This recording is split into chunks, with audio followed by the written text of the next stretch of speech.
Welcome back to another episode. Do you want to start by introducing yourself?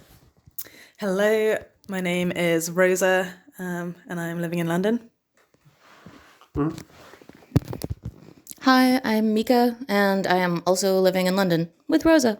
So you guys, the reason I want to get you on here is because you guys are Just the Poil, and you've been in Just the Poil now for 4 months? Okay. What's it now? You've been doing the slow marches like every single week since the beginning? Yeah, Just Up Oil has been doing slow marches since April, and I've slow marched in the first week, middle week, end week, and some Saturday marches in between. Because the way it worked, it was quite clever. We had different regions coming down to London every week, so we didn't have to get people doing every single week for 13 weeks. It sort of like worked in a kind of rota system where London took the first week, then the East of England took the next week, then et cetera, et cetera. So yeah, that made things easier than 30. You know what? I just want to... I know because we started recording up again now, but we feel a bit like, even I get it as well. So I'm going to go back to that funny thing that we were joking about in the tube. Like, I'm not sure if it's the guy to talk about this, but we were making a joke basically to say like, you know, sometimes countries infiltrate other countries and try to start revolutions. What if Roger Hallam was like secretly like a Russian agent and plausible? Like, so someone sent over here to try and destabilise the UK's political system. Now we're going down a rabbit hole, so I'll let you continue. Getting the important stuff out. Disclaimer, that's not Just Up Oils. Oh, yeah, we forgot the disclaimer. Right, do you want to do the disclaimer? You can do the disclaimer. All right, so the disclaimer is, so any of you... Okay, I was joking about Roger Hallam, but he's great. He's not... Yeah. Any views expressed in this podcast are not the views of any organisation, including Just Up Oil. They're our own views. We're drinking alcohol and having a laugh. We're not really being serious. If you've got something to say, you raise your hand and get the microphone. There you go. Oh, I don't have anything to say. I was demonstrating the concept. You was testing that you could actually raise your hand, yes. Give me the mic. I demand it. Okay. It's working. Have you got anything else to say about Roger Hallam being a secret sleeper agent? Yeah, I think that's quite a compliment, really, that you think, is so knowledgeable and effective that it could be some, big money and big brains from international governments and agencies deploying him because, his strategies are so effective. So, yeah, fantastic. That's great. Got to be a part of it, right? What? If, I am completely speculating now, and I'm going to clarify, I do not believe this at all. I'm just speculating for fun whilst drinking wine and recording myself on the internet. If, let's say, a country like Russia wanted to destabilise their geopolitical enemy, which is the UK, because we're part of NATO, then having a movement grow inside of the UK that like rebels against the government is exactly what they fucking want. Like, it's like a pawn on a board. Yeah, and I guess important piece of information as well is we've got the A22 network, obviously around the world, lots of countries engaging in civil resistance, but not in Russia. Is that a coincidence? It is. Wait till you got the microphone in your hand. I think not. I feel like we're turning into like this Conspiracy theory. This episode is like gone down a rabbit hole pretty fucking rapidly. But it's good. It's breaking the ice, whatever. So I think one of the reasons Russia doesn't have any activist protesters because they're all either dead or in prison. Pretty quickly. Like, did you see what happened to Pussy Riot? You heard of Pussy Riot? No. I've heard of Pussy Riot. What happened to Pussy Riot? You've heard of them? Do you know what happened to them? Not recently, no. Well, no, it's like 5-6 years ago. They basically, a bunch of feminists created a rock band in Russia. No, I do know this, yes. And they would like to rock up at like churches and stuff and like start screaming about like vaginas and periods and things, and the nuns would all be like, "Oh, stop this." And they all got like a prison time. for that. Yeah. Yeah, so Russia can be pretty mean. So I've heard, yeah. But we're in England, so that's why we get to slow march. For now, yeah. For now, yeah. I mean, just today, we just up oil, yeah. We were on the road in Parliament Square and lasted about 30 seconds until Section 12ing and people who had come for their very first protest ever of any form got arrested. They were then de-arrested, luckily, but yeah, that's pretty brutal. Wait. What's his name? Sean wasn't de-arrested though. No. But that's because Sean was intentionally defying the Section 12 ones. But the Section 12 wasn't valid because it was only valid on was it on a separate road? They issued another Section 12, didn't they? Oh, I don't know. I don't know. We got some good footage of Sean anyway. Yeah. More to the how long are we going to be able to do this in Britain thing? Was it Phoebe yesterday that got conditions to not protest anywhere in the world on any road? That's a fine and normal and reason Section 12 condition. Anywhere in the world. Just no protesting, period. Yeah. It wasn't a bail condition, it was just the conditions of the Section 12 that they put in place. Because often with the Section 12s, they'll come and issue the section, which basically means, the procession or has to get off the road, and they will either define the roads that they can't continue on or and the time period, things like that. So often we'll get this road for the next 12 hours, for an example. But yeah, Phoebe's mini march, the first Section 12 that was given was any road in the world ever or something like that. Yeah. So they immediately got off the road, went a tube stop away and got back on the road and weren't arrested for defying Section 12 there. So I guess they can't enforce you can't be on any road in the world ever. I was going to say now, my bail conditions are quite similar to that because my bail conditions as I'm not allowed to take part in any form of protest. It doesn't say where, it just says any form of protest. So that means anywhere in the UK, any form, any protest anywhere basically. When I had my bail condition to not talk about protesting, it was don't talk about protesting with any person or any organisation by any means whatsoever. Think about that again. Any person or any organisation. So does that mean you can't go into politics or go into the police if you'd actually get arrested if you joined the Met and had to have a conversation about approaching protesters? So it's pretty risky. Yeah, I was literally taking risks. I felt like I was telling people about my Just Stop Oil thing, and I'd be like, I'm having a conversation with a stranger on a bus about protesting, and I'd tell them that I'm not allowed to talk about protesting, and I just had to trust that they wouldn't dob me in for talking to them about protesting. And I guess I'm talking about breaking my bail now on camera, but if they really want to come fucking arrest me for talking to a stranger on a bus about protesting, come for me. You know where I am. I've got my fucking tag on. You know where I am all the time. Do it. In fact, don't actually, because I'm okay. It's okay if you don't. Yeah. Yeah, it's also okay if you don't. No pressure.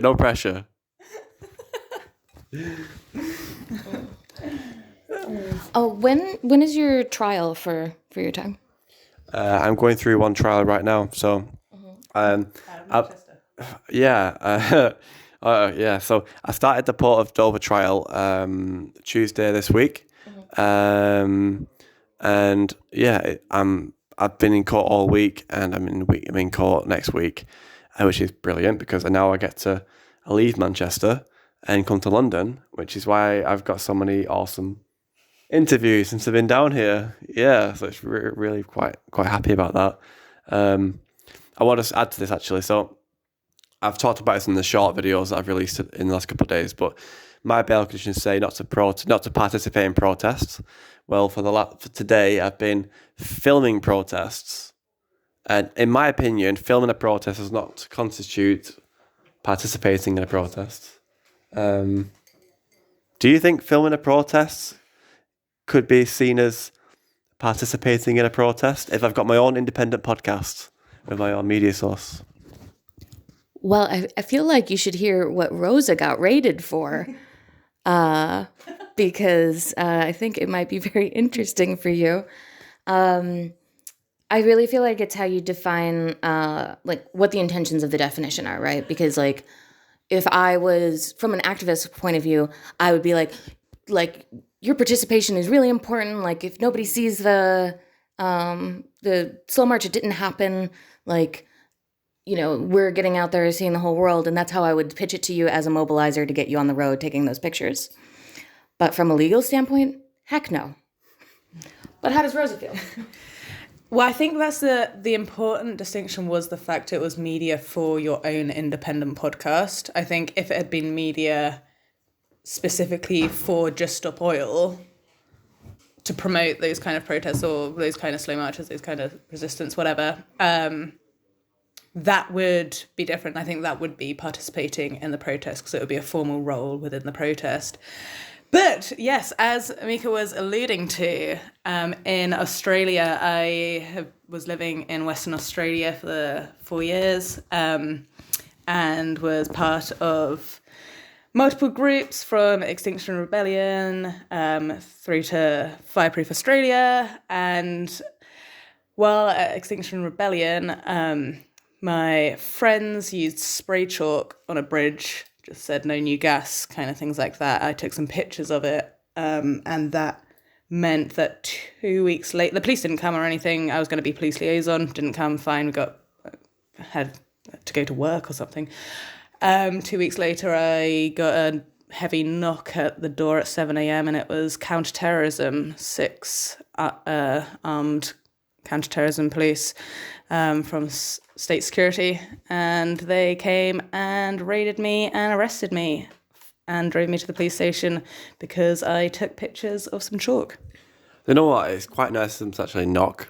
Yeah, it was nice that they knocked. And the door, we didn't even ever shut our door, let alone lock it. So the door was open and they were still like knocking, and my housemate was in the shower and let them in, and then came to me and was like, Reza, you have some visitors. I suggest you put some clothes on. So, but if it helps that I pled not guilty and it got dropped halfway through the trial, no case to answer. So that's pretty good. Conclusion is you're not participating in a protest. Yeah, that's the legal definition for any judges or prosecutors who are watching this. This is the legal precedent. Yes. This is the legal precedent, and yeah, just do you know, one of the things I come to realize, like being in prison for so long, going to court so many times, I like had to be okay with having no control, and I had to be like really okay with having no control. Like, you just don't have any control, and I guess since I've come back to, you know, the outside world, I'm still okay, like not having control. Like, if they want to come and arrest me for talking on a podcast, like, I have no control over that. So, fucking do it. Yeah, send me to prison. Exactly. I will continue podcasting from prison. You cannot stop me, and you probably make me a hella more famous and podcast a lot bigger. So you get more subscribers. Exactly. Probably, so yeah. So every cloud has a silver lining, right? Just don't send me to prison for like a year, please, because that'd be quite inconvenient. Like a few months, I'll do it like in no problem. I could do with a nap actually. All I seem to do in prison was sleep. Yeah, I think that's what I would do, to be fair. Yeah, what else is there to do? Except watch TV. Yeah, I hate TV. Draw, write. So if you're a climate activist and you're going to go to prison, remember this: when you go to prison, that is your biggest platform you've ever been given, because every climate activist who hasn't gone to prison and every single person who's just considering getting into activism or supports activism, they'll go look up to you as like some, I don't know, you're the person who took it to the extreme, right? Yeah. So that means your word carries some weight. So if you can sit there and write speeches and think about the best ways to get those, and then phone your friends on the outside and have them transcribed to the outside, and then you can have them, or even better, get your friend to record your phone call, like put you on loudspeaker, and then get a phone and recording that, and try and inspire some people. That's what I try to do. Yeah. I want to ask more about. So you were in Australia, right? So we've been on interviewing Blockade Australia recently, and now we've got was he part of Blockade Australia? I can't remember what you said. Yeah, well, it was. I was involved with some in the Blockade Australia in Sydney, hitting Sydney CBD, and that was like, a real stark difference to England and the slow marches, because here we still have the legal right to march down a road. However, in Blockade Australia, when they tried sort of marching the opposite, it wasn't slow marching, it was quick walking down the road with some scrubbing and stuff back in April last year.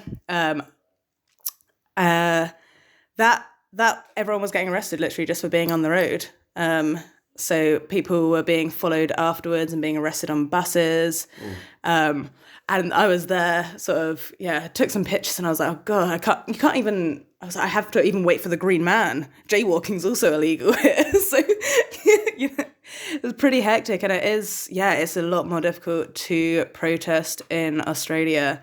But I'm totally in awe of, people who I am proud to call friends, who get sacrifice a lot and climb up tripods and sort of monopoles and block industry and business as usual. And it's exciting.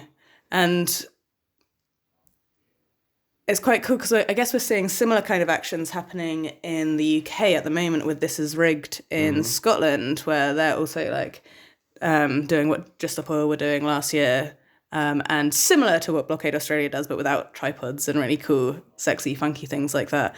But it's cool, and it is definitely, I understand the different theories of change and stuff, but it does feel really empowering, blocking the root of the issue. Did you have a hand up? I very much feel that it's any one theory of change isn't going to work on its own. It's we all need to be in this. There needs to be somebody doing the blockades. There needs somebody doing the slow marching. There even needs to be someone doing the letter writing campaigns. All the things need to work in tandem, right? I was going to ask, have you interviewed Brad Homewood, who's in Blockade? Yeah, I did actually. Oh my gosh. So the problem is I interviewed Brad, but he didn't have the right devices to the way I do it. It's like right now I'm recording my audio on my phone, I'm recording my video over there. He didn't have that, and I didn't really explain to him beforehand what he would need to do it, because it was so the organization was so, of the podcast episode was so rushed. So after we finished it, and I looked at the file, I practically had no sound for the episode. It was unusable. So I just recorded a full episode with him, and I just couldn't use it. So I was just like, oh, that's shit. Yes, okay.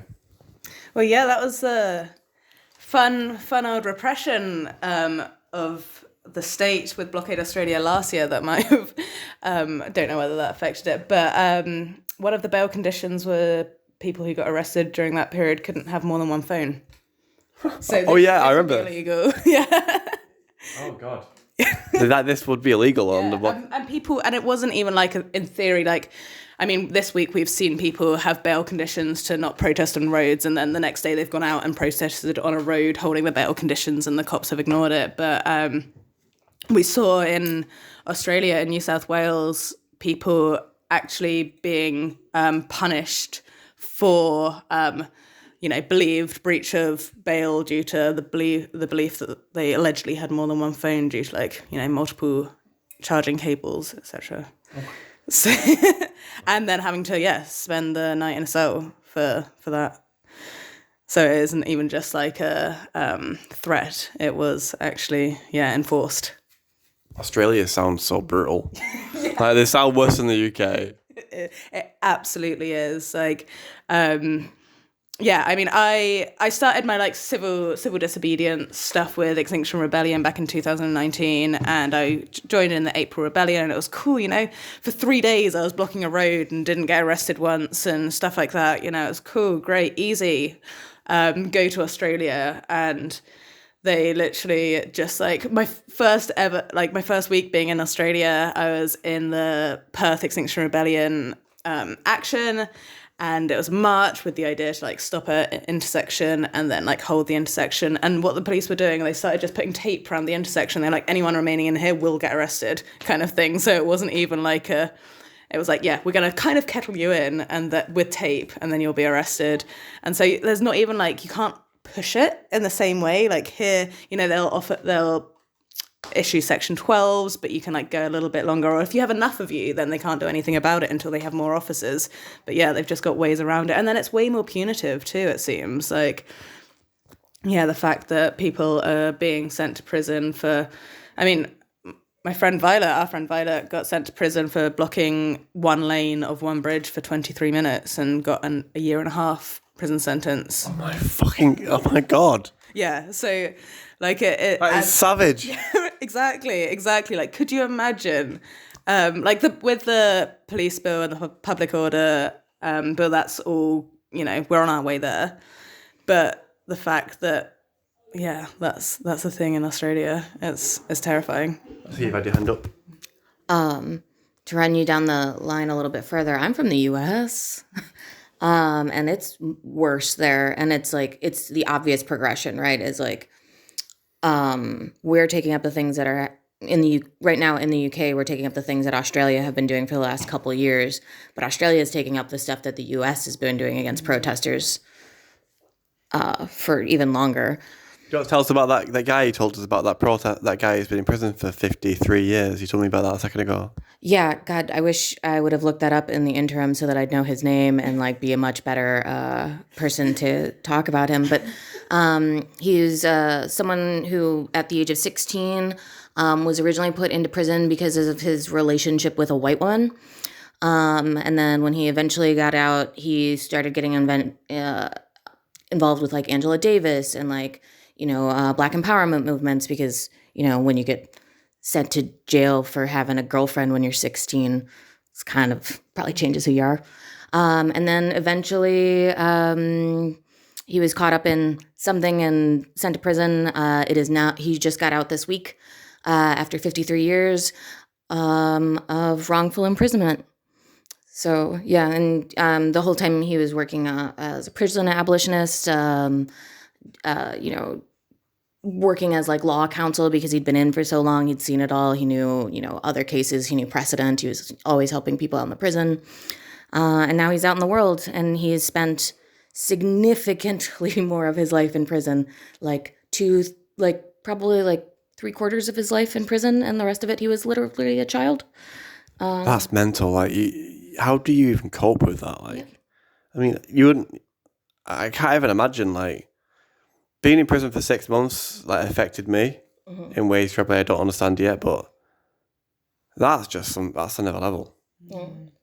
And I'd also like to point out these are American prisons, which like finding out about other prison systems is bananas when you've been raised in my just trash all over the country. Because finding out that people get TV in every room in prisons in Australia is bananas. And the UK. You get a phone in your cell as well. Phone. Whoa. You're telling us about like everyone get. You're telling us our friend Andy just got out of prison in Brisbane, and they had a guitar in every cell. And like in American prisons, like you share a cell, it gets tossed regularly. You're not allowed to have personal items. Not a lot of personal items. A lot of them are contraband. Like so many things are contraband. Our prisons are so overcrowded where there's like, you know, cells that were designed for 2 people housing 4, 6, 8 people. They started doing that in the UK. So in Peterborough, they started doing that.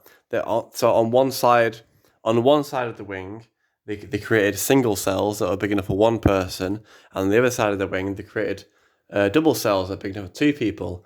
And in the prison's divine wisdom, they decided to take the single cells that had only 1 bed in it and put a second bed in there and make it a double. Bunk bed. like a bunk bed, but like the bed's like made out of steel and bolted to the wall. So now you've got a room that's designed for one person to move around in, or two, and it is very tight. It's like you're talking like the size of your bathroom if you're not if you're rich, but if you live in a standard terraced house, it's the size of your bathroom, you know. And I always say to people, people ask me, what's it like to be in prison? And I said, well, imagine putting a bunk bed in your bathroom and then inviting a stranger to come live with you for 6 months off the street. That's pretty much what it's like. Yeah, well, but then you get catered, right? Well, I want There's to. also more liberties taken away as well. It's not just like sharing a room as well. It's also like, reduced autonomy too. Well, shitting in front of each other is quite a big one for me. Yeah. So how does the toilet, what position is the toilet compared to the beds? It's usually just in corner. Just in the corner. Any kind of privacy? There's like a little bit, yeah, like the Partition? well, it's kind of like a half partition. Like the partition comes out and around. So it's like if you let's say you cut a room like diagonally. If you're on this side of the room diagonally, you can't see them. But if you move to that side of the room diagonally, you can see them. Yeah. Okay. So it's like you don't get really much privacy. And yeah, shitting in front of people is something I'm not really. I guess I wasn't happy about it at the time. I am okay with it now. I mean, I'm not going to take a shit in front of you guys, but Thank you. yeah. Thought I'd drop that in there. Yeah, I mean, I'd always apologise to people. I'd be like, I'm sorry for what you're about to smell and hear. Yeah, I think I'd be the same. I think that'd be the worst bit. How long did it take you, to be able to more comfortably shit in front of someone? Oh, I never got used to it. Yeah. That's like, it's just like, it's not a very good position to be caught in, you know? Like, it's something that you used to do in private. Yeah. I mean, can you imagine what it'd be like to have to, say you two were sharing a cell, right? And you got to listen to each other's shit and then smell it. Yeah, I would, like you, have to apologise in advance. Yeah. So... Have you seen anything of Australian prisons? No, I haven't. I had to. Well, that's why I came back here, because I was trying to avoid any run-ins legally, because I had a condition on my visa that said I couldn't disrupt the community. So, was doing nothing in theory illegal. And that's why I had to come back to England so I could avoid deportation. So And continue breaking the law. yes, exactly. Yeah, and be able to break the law more. Yeah. Now, I don't know you guys are legal professionals, but in Australia you probably know this. They've got a saying. It says new state, clean slate. You heard that one? No. I have. Yeah. Oh, yeah. Yeah. It's how, Violet operates in total. Every time you go to a new state, your bail conditions don't really follow you. You basically have a clean slate. It's great. Because you haven't been through their court system yet, and they don't check with each other most of the time. So we have England and we have Scotland, and those are two separate court systems. My England court sheet is tallied up like right to the top. They've got me fucked basically if I do anything. But Scotland is a new state with a clean slate. Maybe. Well, I heard though, because I have a friend who was considering, joining This Is Rigged this week, next week. But apparently their advice was sometimes the courts will check the the English system from Scotland, and in which case you're a bit fucked. Yeah, exactly. Yeah. In Australia, if they're good at their jobs, there's a couple of people who have hit national news, right? So they're aware of them. So they can't use it. It's not like actual legal precedence or anything. But when you're, in front of a magistrate, if they can say oh, I know you've done things in XYZ state. So I don't I believe you're going to do it again here and give you harsher bail conditions because of things like that. Like, but you're not in the system. You're not in their judiciary system yet. I don't think. Well, actually, I've already got one conviction in Scotland. Bummer, man. Me and some members of Just Up Oil, we broke into an. Well, what do I say? Join it, people like bees. Supporters of Just Up Oil. Okay, well, I don't know what to say. What else do I say? No, supporters, not members. Apparently That's what I said, right? Sure. Did I say members? Okay. We don't have members. There are no members in this organisation. What organization? There's no organisation in this organisation. No organisation. There are no organizers. Maybe it was good to have a drink before I started doing it. Anyway, I was just saying, we occupied an oil silo for 60 hours. Sick. Yeah, That is sick. it is, isn't it? I wouldn't mind. I keep repeating myself. I'm sorry to all the guests who listen to all the episodes and hear me repeat myself, but I want to go to This Is Rigged and I want to fucking break into an oil terminal. And if the court's listening, then I'm lying right now. But This is a fictional podcast. yeah, it's all make believe. And in this make believe world, I would like to go to the top of an oil silo in Scotland and then record a podcast whilst on the oil silo like this, and actually film it and create like several hours of like podcast material whilst like, yeah, so why are we here today? You know? I like that. Live Twitch stream. That could be your Twitch launch. I'm just saying. Why Twitch? Twitch is just a different like slice of the market. And it's easier to monetize than YouTube if that's your jam for subscribers, like on a one-off basis. I have a lot of people that in my life who are creative types who have, stopped doing their 9-to-5s and, are Twitch streamers or podcasters or whatever. So I probably have some good resources for you if that's like the guy you want to be when you grow up. Well, yeah, I'm actually, I would, like, so this podcast, I actually love doing it. Like, this is something that I found something I genuinely enjoy doing, and I believe in it because I'm talking to activists from all over the world. But right now, like, I am fucking skint, and this is not making me any money at all.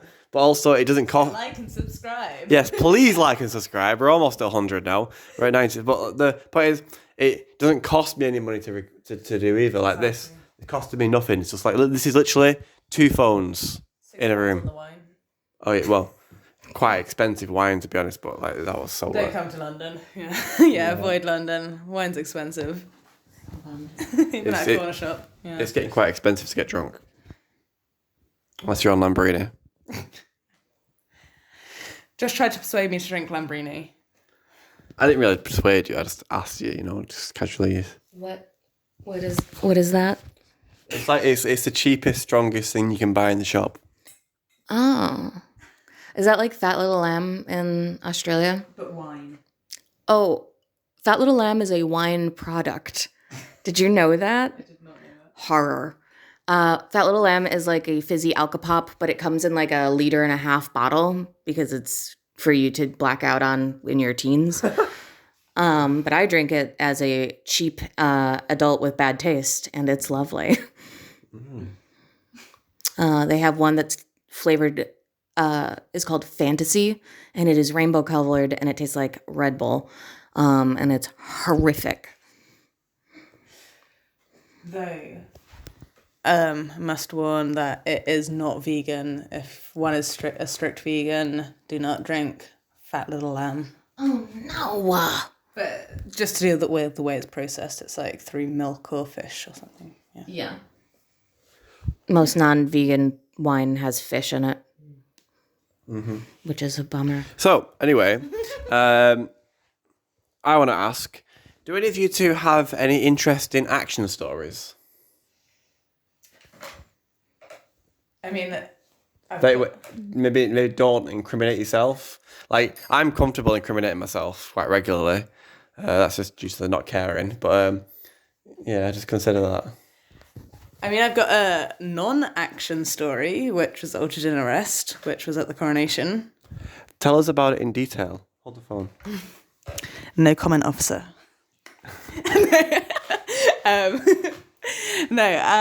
So basically, my plan with some other people who were in Just the Poil is we were going to go to the King's coronation. Wait, your plan?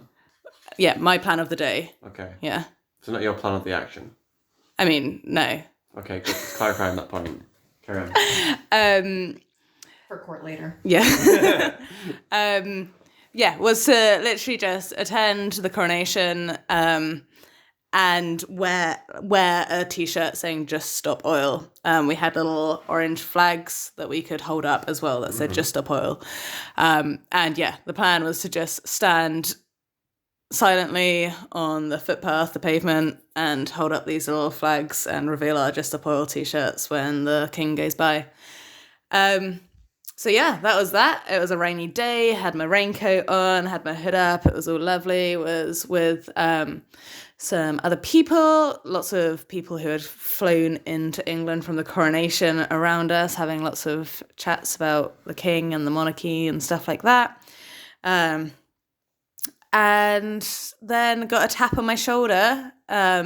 This was, maybe an hour before the king was due to go past us. We had a nice little spot just by Downing Street. Had been there since like 4 a.m. to get a spot. Like people had been camping there for days. So we were like, we want to be visible. We want to be at the front. We'll get there early, 4 a.m. And then anyway, a few hours later, maybe 8 or 9 o'clock, get a tap on the shoulder, and we're just surrounded by police and get pulled aside, and they're like, you're detained because we have reason to believe you have instruments to cause criminal damage, so we're going to search you. I was like, go for it.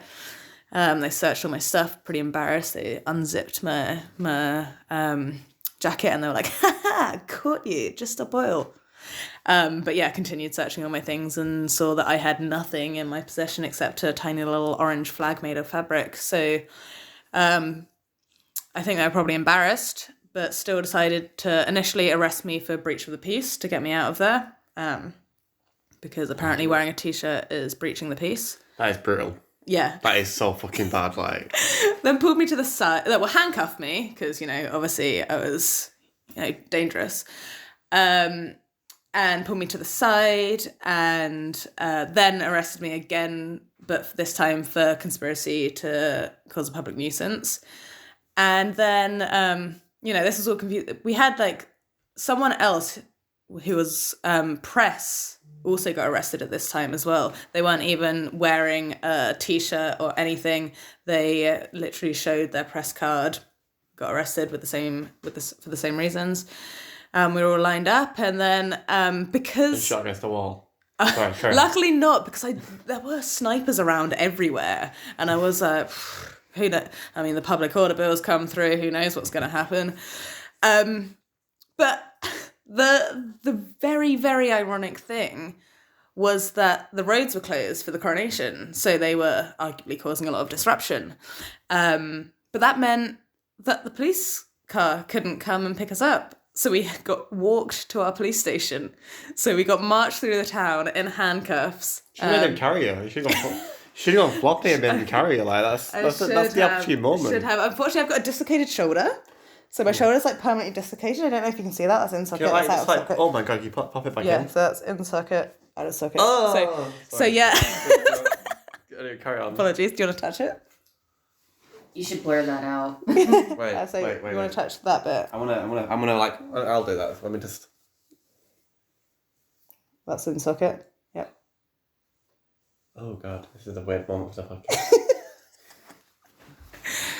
To anybody listening on Spotify, what is happening is Josh is pushing my shoulder back into socket and touching it.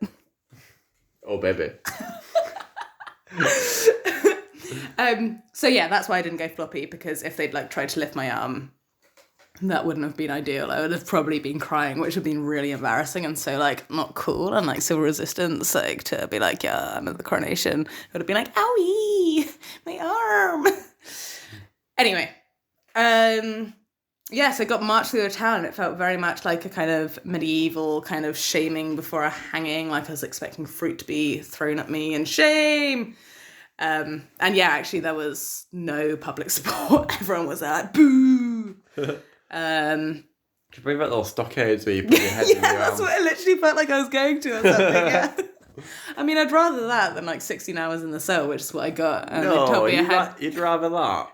yeah, some tomato thrown at me. What if you were there like for an hour, like 16 hours or the same amount of time? No, yeah, I guess it depends on the time. That's true. That's true. Yeah. All right, touche. You had a point. Oh, did I? Was you testing your hand again? Well, I was agreeing. If you could, it was. I was like 1 hour of like tomatoes, maybe. 16 hours of tomatoes is definitely no. Well, you probably get like half an hour of tomatoes thrown in your face, and then like 15 hours of just being there on your own. Ugh. I mean, like, So I want to share with everybody. This is a really good technique if you're planning to go and do an action that's arrestable, and you think you're going to go to the police station and spend time in the police cells, especially in the UK, are extremely boring. And a bit of advice for you: try the night before your action. Try purposely depriving yourself of sleep. Like what I did for Insulate Britain, because I was getting arrested 3 times a week. I would stay awake till like 2, 3 in the morning, then wake up like 5 in the morning, and then I'd go and do the action, and I'd be pretty tired, and then I'd get to the police cell, and I'd just be like, my head would hit that pillow, and but I also had another thing where I would block out the light by tying a jumper around my head, and the reason for that is because we're mammals that's evolved with day and night cycles. If we have light coming through our eyelids, we naturally, our body wants to wake up, and if we don't, we naturally want to go to sleep. So if you're in a police cell, they usually don't turn the light off. So the best thing to do is ask for a jump, tell them you're cold, even if you're not, get a jumper, and then tie that jumper around your head, and deprive yourself of sleep, and you should sleep all the way through that police station. Now, she was first, and we'll come to you. We're like birds. Just prior to this last week of action, I had a lot of JSO supporters messaging me. And one of them messaged me to ask if it was okay if she brought her Kindle or if she had to bring real books for the cells. And I had to tell her. Real book, right? Well, I was like, I don't know that they're going to let you keep anything on you. They usually take But don't bring your Kindle because they will not let you have that. And she's like, what? I was like, no, they might not let you have your book. They should let you have it, but you might just be in a cell. And she's like, oh my God. You usually do. I've never really, I think I might have only had like one police station where they didn't give me the book, and I've been arrested like 26 times at this point. So you had a point before. Do you remember it? Yes. Well, actually, it was just like that's the one positive that I've ever found in. So for my shoulder, I'm on opiates, so I'm sleepy all the time. So that means I can like sleep through the entire time in a cell, basically, and also have chronic fatigue. So I quite enjoyed the power that I had when I was sleeping, and they asked me if I wanted them to dim the lights. And I just turned to them and said no, and slept through for another 8 hours. So that was the one bit of joy that I got. It was interesting. I was expecting to be bored in the cell, but both times I've slept the entire time, basically. The first time I got under a paragraph through the book that they gave me, and then I couldn't read anymore. The second time they let me choose a book. The one at the very front was Clockwork Orange. And I really felt that they were trying to incite some violence in me. And I tried to read it, but again, fell asleep. So. Ultra violence.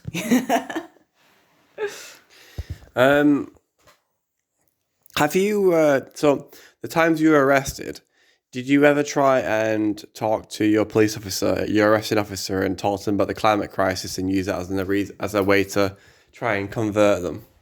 Yeah. I mean, the most recent time I got arrested, it was maybe a month or two ago at the Chelsea Flower Show. I threw some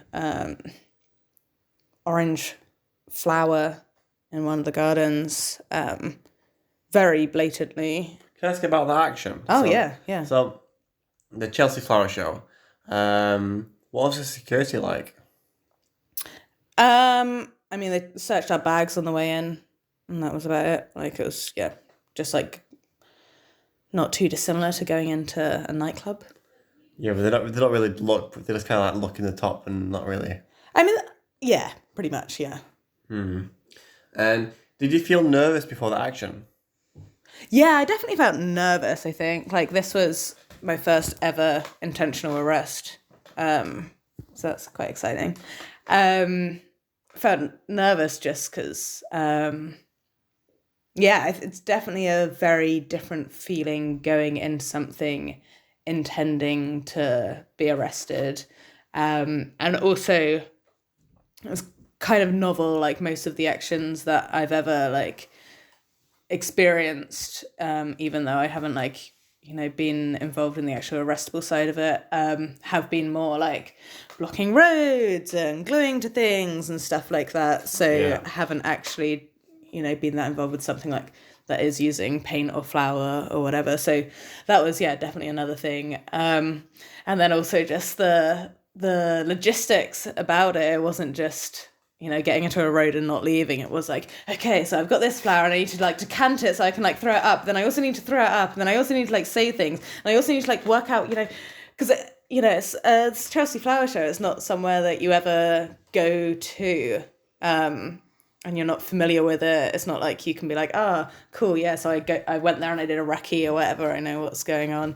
It's like, first time I went was the first time I'd ever seen it. And I was like, cool, let's just work this out. Did they at least have nice flowers? Yeah, it was lovely, but it was so bizarre. I got there and was just thinking, wow, like, this is like, some people have spent like their real life money to be here and just like look at some really nice flowers, and it is really nice. But then you go past the bit where they're selling things and there are statues for like hundreds or thousands of pounds, and I'm like, damn, I feel so out of place here. Like, why did they let me in? But it was nice. It was a really nice place to be. What was the reaction like? So from the public? Initially, lots and lots of boos. It was just like, boo, what are you doing? No, ah. In a very kind of upper middle class voice. But then what was exciting was a handful of people started applauding for us, and that was really nice. I mean, I'm from like slow marching and any other kind of disruptive action, have been very used to people booing and shouting abuse and, telling you to get a job and whatever that is. So I had channeled all of that out, all of the sort of booing and hissing and stuff that was happening. And then, some applause started, and someone with me was saying, come join us on a slow march. And someone was like, oh, I'll be there on Saturday. So that was really nice. And then suddenly I felt cold and wet and realised that someone was spraying me with a hose. Really? And I was just like, God. this is the most like middle class response to an action. Like, it's so different from like, the like kind of a physical aggression and like, really angry, rude, nasty words that you hear on the road. It's like, I won't even touch them. I'm just going to spray them off with a hose. It's a pretty good thing. Like if I was like an anti-protester, like if I had a hose to hand, that is like the number one go-to. And that was one thing, like in advance, we sort of ran through loads of the different things that might happen, but never once did we think about hose. And we're like, wait, of course, we're at a flower show. There will be hoses around. But it was fine. I just, again, that was the thing. I didn't even really register it, to be honest. But I definitely registered it afterwards when I was bloody freezing in a police van and bloody freezing in my cell until I was finally allowed to shower and have a change of clothes. They do ask you, like, you can get a change of clothes at the police cell, at the police station. Like a full, not just like the prison grey jumper that you get, but you actually get you can get a tracksuit. Because I did an action within Slip Britain where it was raining pretty heavily, and anyway, that's a whole story in itself. But that's like needs to be told as well at some point. But basically, I was sat on the floor in the by the M25 in handcuffs, sat in a puddle in rain that was coming like sideways, and by the time I got to the police station, I was like every single inch of me was like soaked to the bone, and I asked them for a whole new set of clothes, and they gave it me. Like, they gave me a t-shirt, a jumper, a jean. Like, Did you get the underwear? I didn't get the underwear. No, They offered me the underwear, but I turned it down. no. I think I did the same actually. I went commandoing. And I still got that shirt today. Actually, I actually wore it to court. I actually wore my prison shirt to court the other day. Yes. Just earlier, Skylar from Animal Rising was staying with us, and was very jealous of your prison shoes, your jail shoes, because those jail shoes are good. Like, I want a pair of those jail shoes. Yeah. I've seen good pairs and I've seen bad pairs. Like they have pumps. Yeah, mine were little plimsolls. The little plimsolls are not great. You can get. Do you know? Have you got? Yeah, Do you want to go? Do you want to go and get them? Holy shit! It's been 52 minutes already. This is flying. I just saw your background, you nerd. Shut up. Nerd. Yeah, you know what the background is, right? Oh yeah. Yeah, it's a beautiful background. It's a beautiful background. It's. Yeah, it's Avatar: The Last Airbender for the listeners. Yeah, that's right. And it also the video has failed, but I was like trying to reconnect. It's okay. Because we saw the audio. What's going on? No, I was just checking. Have you just like destroyed the Wi-Fi? I don't think so. I think not. My Wi-Fi's still working. Tell you what, we're gonna have to take a pause here for a second when we figure this out. And we're back. I think we had some issues with the internet. I don't know what happened. I think you might have disconnected the Wi-Fi. And we've got the plinth. So you've got the plinths now. Do you want to just show them to the camera maybe? They're really shit. Yeah, and what's even worse is that apparently they don't go down to as small as my feet, which is a UK size 5, so it isn't like ridiculously small. So these are actually It big is for a me. little bit. I don't think so. What size are you, Mika? I don't know UK sizes. What size are you? EU or anything? I'm a size 9.5 in women's in the US and Australia. Okay, so I'm I think I'm like an 8. Okay, fine. And you know, just describe these. So to describe these plinths to people, they have basically no soles. It's basically like wearing socks whilst walking on the road. You can feel like every single stone. They've basically made them as cheap and as shit as possible. Some primary schools have them. Yes, that's what I thought. Yeah, Primary so- school PE. Yeah. If you think about primary school PE, the shoes that you give you to do that, that's exactly what they do. That's exactly what they give you. You with your hand up?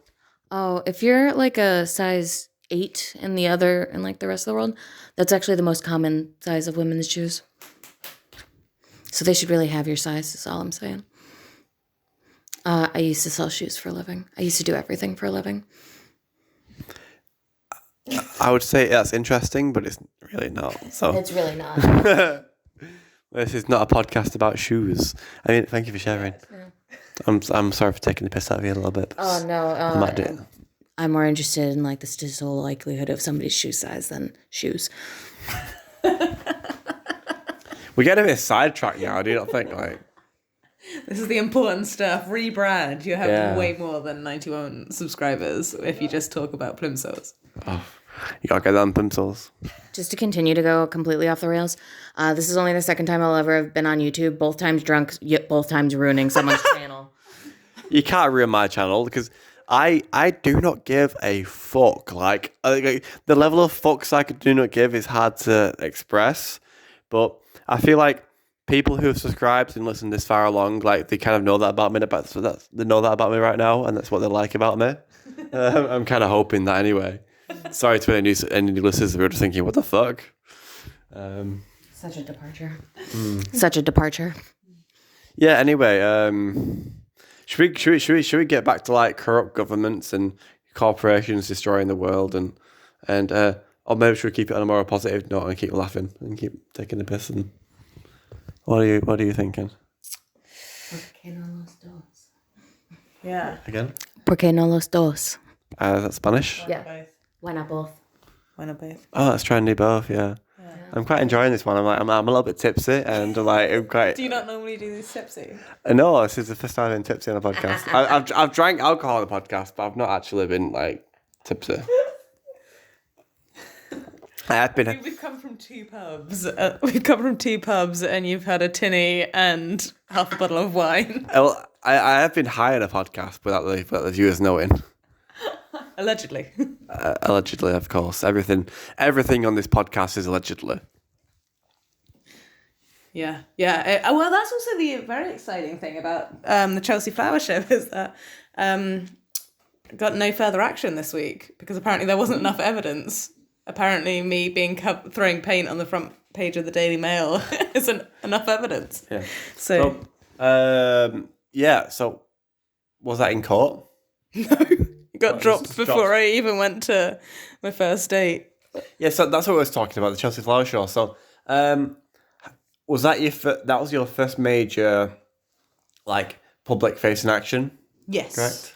Yeah, like intentional, yeah. And how did you feel the night before?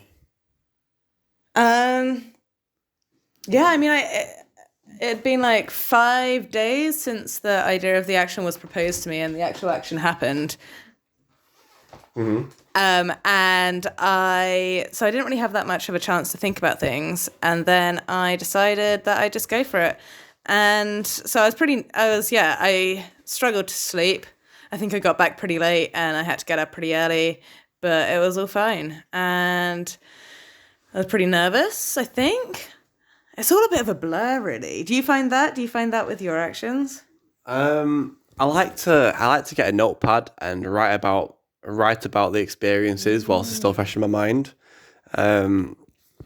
Somewhere in a house that I will not name, under some floorboards that I won't say how much floor on, there is a notepad that's got a detailed illustration of every single fucking action I've ever done, and it's hidden for a very good reason. I'd just like to clarify, it's definitely not this house. So, It is this house. It's definitely this house. This is a rental. We've been here like 2 weeks. Do not track the tag and work out where he is. The person's house it's in doesn't even know that it's there. I know, right? I guess that does put us back on the list, actually. Today, as we were walking here, Josh did say, "Oh yeah, I've been here before. I've been to a house here." No more information than that. Well, I did actually sneak off when I arrived here. There was a moment when you didn't know where I was for a few minutes, and so the police are watching this. You should definitely turn up and like tear the floorboards out of this house and rip the walls down and like proper go through this house. Sorry, I'll stop now. I'm so glad I agreed to do this. Thank you. I'm leaving the country. Just so everybody, I am taking the piss now. I'm not, I am joking. My sense of humour can be a bit savage whenever I drink. It's only savage if the cops take it as true. Oh, the cops are such a piss take. Like they know if they come here and destroy your house, they knew like I was joking and they do it out of spite. But no. That's exactly something that they do too. Like we have friends who had their cars and vans that they lived in taken by the cops and just like left with the windows open or smashed, and it just for months and it just got moldy and stuff like for no reason. So, but that was Australia. From that the raid, I think that's the one where Tim's van got taken.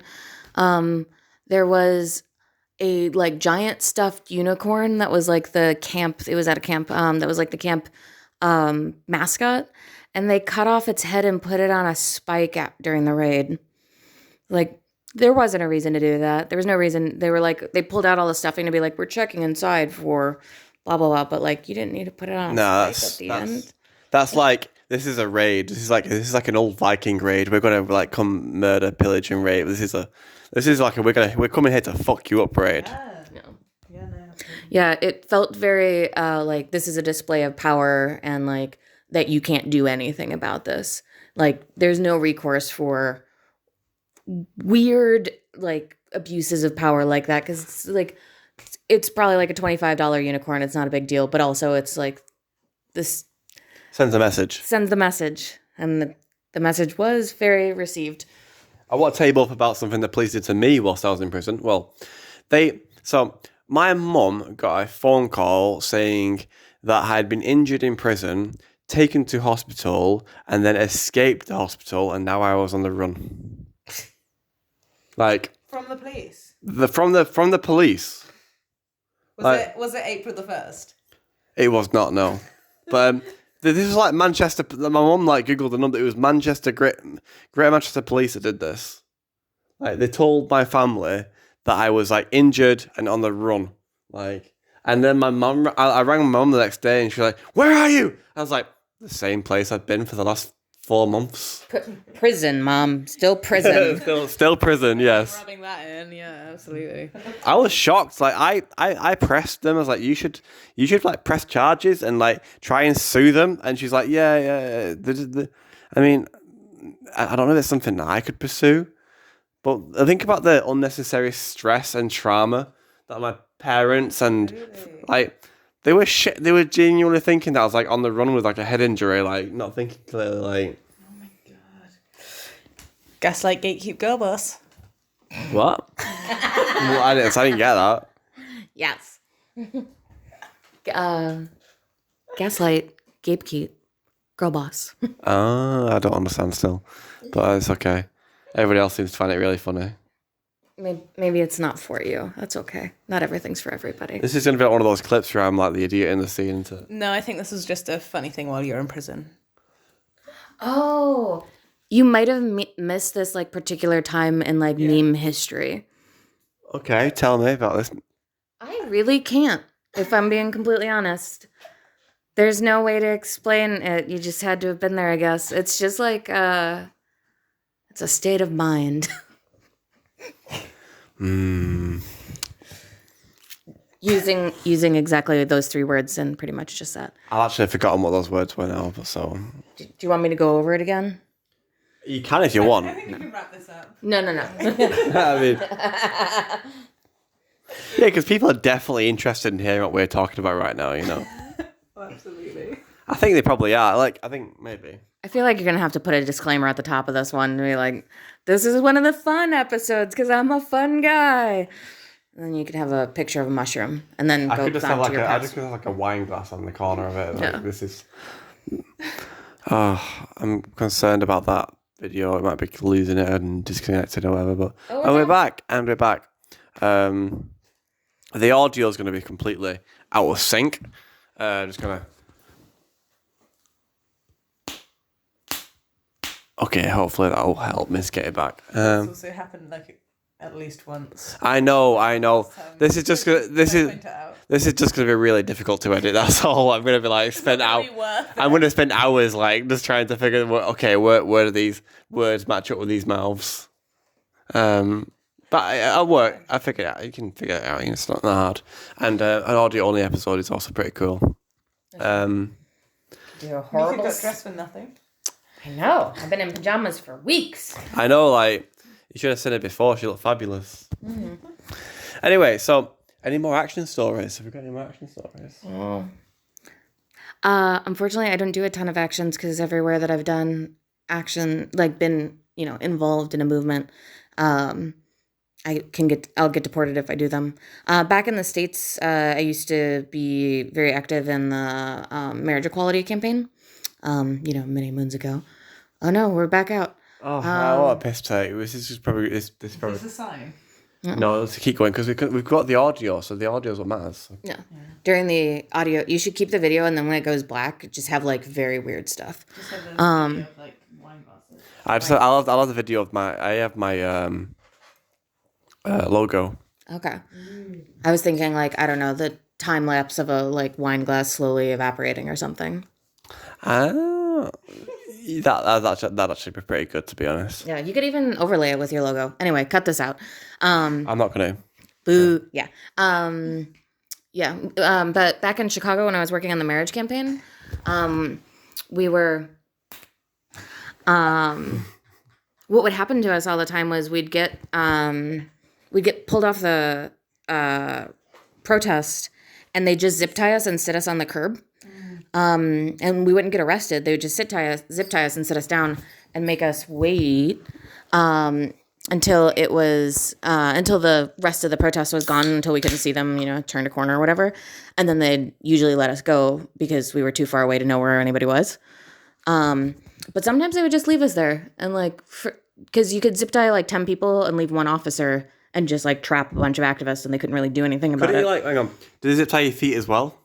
No. So what happens is, There we go. they're just like hanging around, not paying attention to us, and one person will be like, "All right, I'll do it," and we'll hang out quietly on cutting our zip ties, or quietly waiting until somebody's ready, and one person will run in one direction, and all the rest of the activists run in the other direction, and then we unzip tie ourselves and get back to the march. I love it. Because it wasn't worth it to arrest any of us, right? They wanted to get us on resisting. Like, it's not worth the paperwork to arrest an activist. You'd stay in the cells overnight. Maybe. Hear that, Met Police? Not worth it. Yeah, well, they seem to think so. Like, forget all the murderers and rapists and all the violent offenders. Let's leave them alone. Let's go after peaceful climate activists, because they're the ones. They're the ones who are costing our overlords money. Like, and we cannot afford that to happen. I feel like you want to say something. Okay, you don't. So.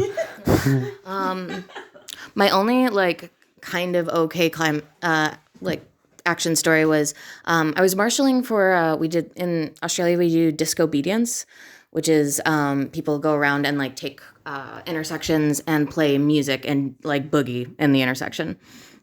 Disobedience. I was marshalling for that, so that's just standing around the outside perimeter, making sure that nobody hits them with a car. And this car kept trying to edge through, and I just stopped moving and let them hit me. And this car hit me 3 times, and not a little bit, my whole backside was bruised, it was a lot. But I couldn't tell the police because I'm not legally allowed to protest in Australia, because I'm not allowed to break any laws, or I'll get deported, or I could lose my So you just have to be okay with it. Yeah, so I went to a cop and I was like, "Could you tell that car to stop hitting me? Because they've hit me twice already." And he's like, "Do you want to press charges?" I was like, "Certainly not. No, officer. Why?" And they were like, well, I'll talk to him. And he's like, "He said that he didn't hit you." And I was like, "Okay, well, I have a lot of video of him hitting me. But I just would like you to sternly warn him not to hit people with cars today." And he was like, "Well, he said he didn't." And I'm like, and then I just got hit by another car. Thank you. Yeah, so that was sort of enlightening to know, the police, when not forced by a citizen to act in their defense, won't. I since we're sharing action stories. I mean, I've got quite a lot of action stories, and I might share one of my own. I don't think I've shared this one on the podcast yet. So we're in the Impossible Rebellion 2021. My first arrest is, you can have some if you like. My first arrest is only a few days ago, and I'm part of the Blood Money Rebellion, where we're pouring fake blood all over the floor outside the Bank of England, and we had a bit of a disco rave there as well. Apologies to my friend who works at the Bank of England. She gets it. Yeah. Anyway. So a couple hours pass, and then it turns out we're actually going to head down on a march. The whole session just leaves, and we're going to march down the road. And there's probably 1,000 people in this march. And I'll try and tell this pretty quickly. And there's a line of police at the front of the march, and we're walking along. And unbeknownst to anybody, well, in fact, the protesters knew this, further down the road, Extinction Rebellion had already pulled up in vans, unloaded bamboo tripods, and taken the junction, fully, with 3 or 4 tripods. And that was half a mile down the road, but we couldn't see it yet. And we're heading down this road, and I make the effort to get to the front of the to the front of the march. So I'm literally at where the police are at, and it's 1,000 people behind me, 20 police in front of me, a line. And then the police see the tripods, and they go, "Quick! Stop stop them getting to the junction, and all the police set off running, and 1,000 people set off running behind them, and everyone was running, and the police managed to like make a bit of a barricade and stop everyone, like stop people, but then it's like this junction is like, it's one of those junctions where it's like this straight road heading towards like a cross, but it's also diagonals, so the entire march just fucking ran around the building, like, and just went round the fucking building, and then like someone's like, quick, run around the building. I was like, oh shit, yes. So I started running. It's like there's probably like 1,000 people running around this building. Like, but I'm quite near the front, and I get to run around this building. It comes to the junction from the opposite side that's not closed by the police, and the police are creating like a semicircle of like arm locking like around it, and I just run around the semicircle and jump into the middle, like underneath this bamboo tower. I've actually got a live stream of that. I live streamed the whole thing, yeah. But I spent several hours underneath the bamboo tower whilst everybody else, like all the rest of the march, arrived and had a massive fucking rave around like the blockade. So like a circle of police, and there's like a rave of protesters, and then another circle of police around the whole thing. And eventually, like, protesters were leaving a bit by bit, and police were arriving in force. So after a while, there was more police and protesters, and they started to like kettle people and get them off. And then after like they kettled everyone off the road, the police came to us and they were like, "Guys, you're going to be arrested if you don't leave." And we had a bit of a conversation. Everyone was like, "Yeah." The conversation was, "Do we want to get arrested for this today?" And they decided not to. And I was kind of for it, but like I thought I'm not going to be the only one, because I'm not glued. I'm not stuck. I'm there. Just carry me away. Funny story about that, actually. I actually gave my first ever public speech at that thing. Me and my friend, I'm going to name him because why not? Because he's not incriminating. Remember Shiki? Do you know Shiki? We went... Well said. We went to a pub, got a few drinks, came back, and I'm stood there like with a pint, like a bit tipsy, and I'm watching the police like go to all his effort to remove his protesters. And I thought, you know what, this is so fucking wrong. So Kai was there, and he was a baby activist at the time. I was like, hold my point. And I just went on this fucking rant at the police officers, like going on about the climate tipping points, and like, they're fighting for your children too. What do you not get about this? And I think got like a round of applause, like, oh shit, I actually need to write something. That's pretty cool. Yeah. So that's a bit of an action story that's in my journal, which will be a book one day when I get around to writing it. But I've got some questions about 2019 in XR. So you were part of that, right? I mean, yeah, I went to London for like a week of it. I was a part of it in that I had a local group. I'm in Manchester, actually. Yeah, I was a student in Manchester at the time, and it was quite funny. I'd gone to a Heading for Extinction talk maybe 6-7 months before, in my first week of the final year of uni, and I went alone, and I was like, oh, I don't really know. Left, and I called my mum, and I was like, oh, just went to this talk, and they said I might need to be arrested to like save the world, and she was like, yeah, I think you probably will. And I was like, oh, interesting, okay. Anyway, back to like student life, and just like somehow managed to just put it out of my mind. And then maybe like 4 or 5 months later, I get back into my local group in Manchester and go join it. And they're like, yeah, cool, so what's going to happen is they're going to shut down London for 2 weeks. And I was like, my dissertation's due in that time, but yeah, why not? Let's do it. And so that was it. Went down to London, and it was pretty exciting. I wasn't like involved. It was nice being just like in an affinity group where I just went and turned up. And I think that was the last time I ever got to do that. But yeah, it was good, and it was fun, and it was exciting. And I think it was the first time that I'd really felt like change could be made. Yeah. So 2019, was that April 2019? So that's like the Waterloo Bridge thing. That's what the 5 bridges, right? No. That was like when there was like the 5 spots in London. So like the Pink Boat and Oxford Street, and when everyone was camping at Marble Arch, and did do Waterloo Bridge, one of the bridges, and yeah, so it was 5 spots. But I think the bridges was the launch a few months before. Was you at the Waterloo Bridge? And No, it wasn't there. Wasn't involved at that time. so, what was the general energy like for that kind of like for XR at the time? Before I joined, that no energy except like the people who knew. Everyone else was like, "What?" People didn't really get it. There were people who are at my uni sort of being like, "How dare you? Like, the police force is already underfunded. Like, are you really going to like deliberately go and like try and like get arrested? What?" But then it happened, and then it was like wild. And even day 3, my parents came up to London to go and see what was happening. My dad went to an MVDA training there in London, had friends come and visit and like sleep in Parliament Square roads for the night just to help block them and stuff like that.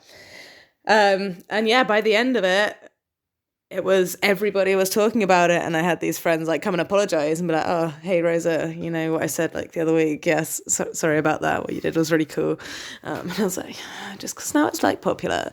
No, but I think it was hugely significant. And I think ending with the government declaring a climate emergency, even though, as we see, it meant absolutely nothing. Like, it was still a really poignant thing. And the fact that was, the first ever kind of act of civil disobedience, I guess, that I had partaken in. And to see it actually had some kind of success was definitely what motivated me a lot. But I think what was really exciting was it was just a nice place to be. I was talking to my friends and I was like, "Whoa, guys, this is like a festival, except like we're sober and like doing it for a good cause." Like, and people are like, "Whoa, what a concept." And that was it. It was just like vibes and energy and excitement and hope. Yeah. Which was refreshing and novel, to be honest, at a protest. I'd been used to going up to London for like one-day marches kind of thing, which were always boring and I always wanted to leave. This one, I'd committed to just 3 days because I was like, I definitely should finish my dissertation. And I went home on the third day, and then I was back by the next morning being like, yeah, am I kidding? And stayed another few days. Yeah, definitely something that I will always remember and was really formative in my like civil resistance. Just to clarify for everybody who's listening, Extinction Rebellion closed down major bridges in London and held them for several days. So basically they were demanding that the UK Parliament declare a climate emergency, and they shut down the road repeatedly. And for the first 8 days, there was no media coverage at all. The media had like a blackout, probably from the government. And then after 8 days, the media broke and then started covering it all the press.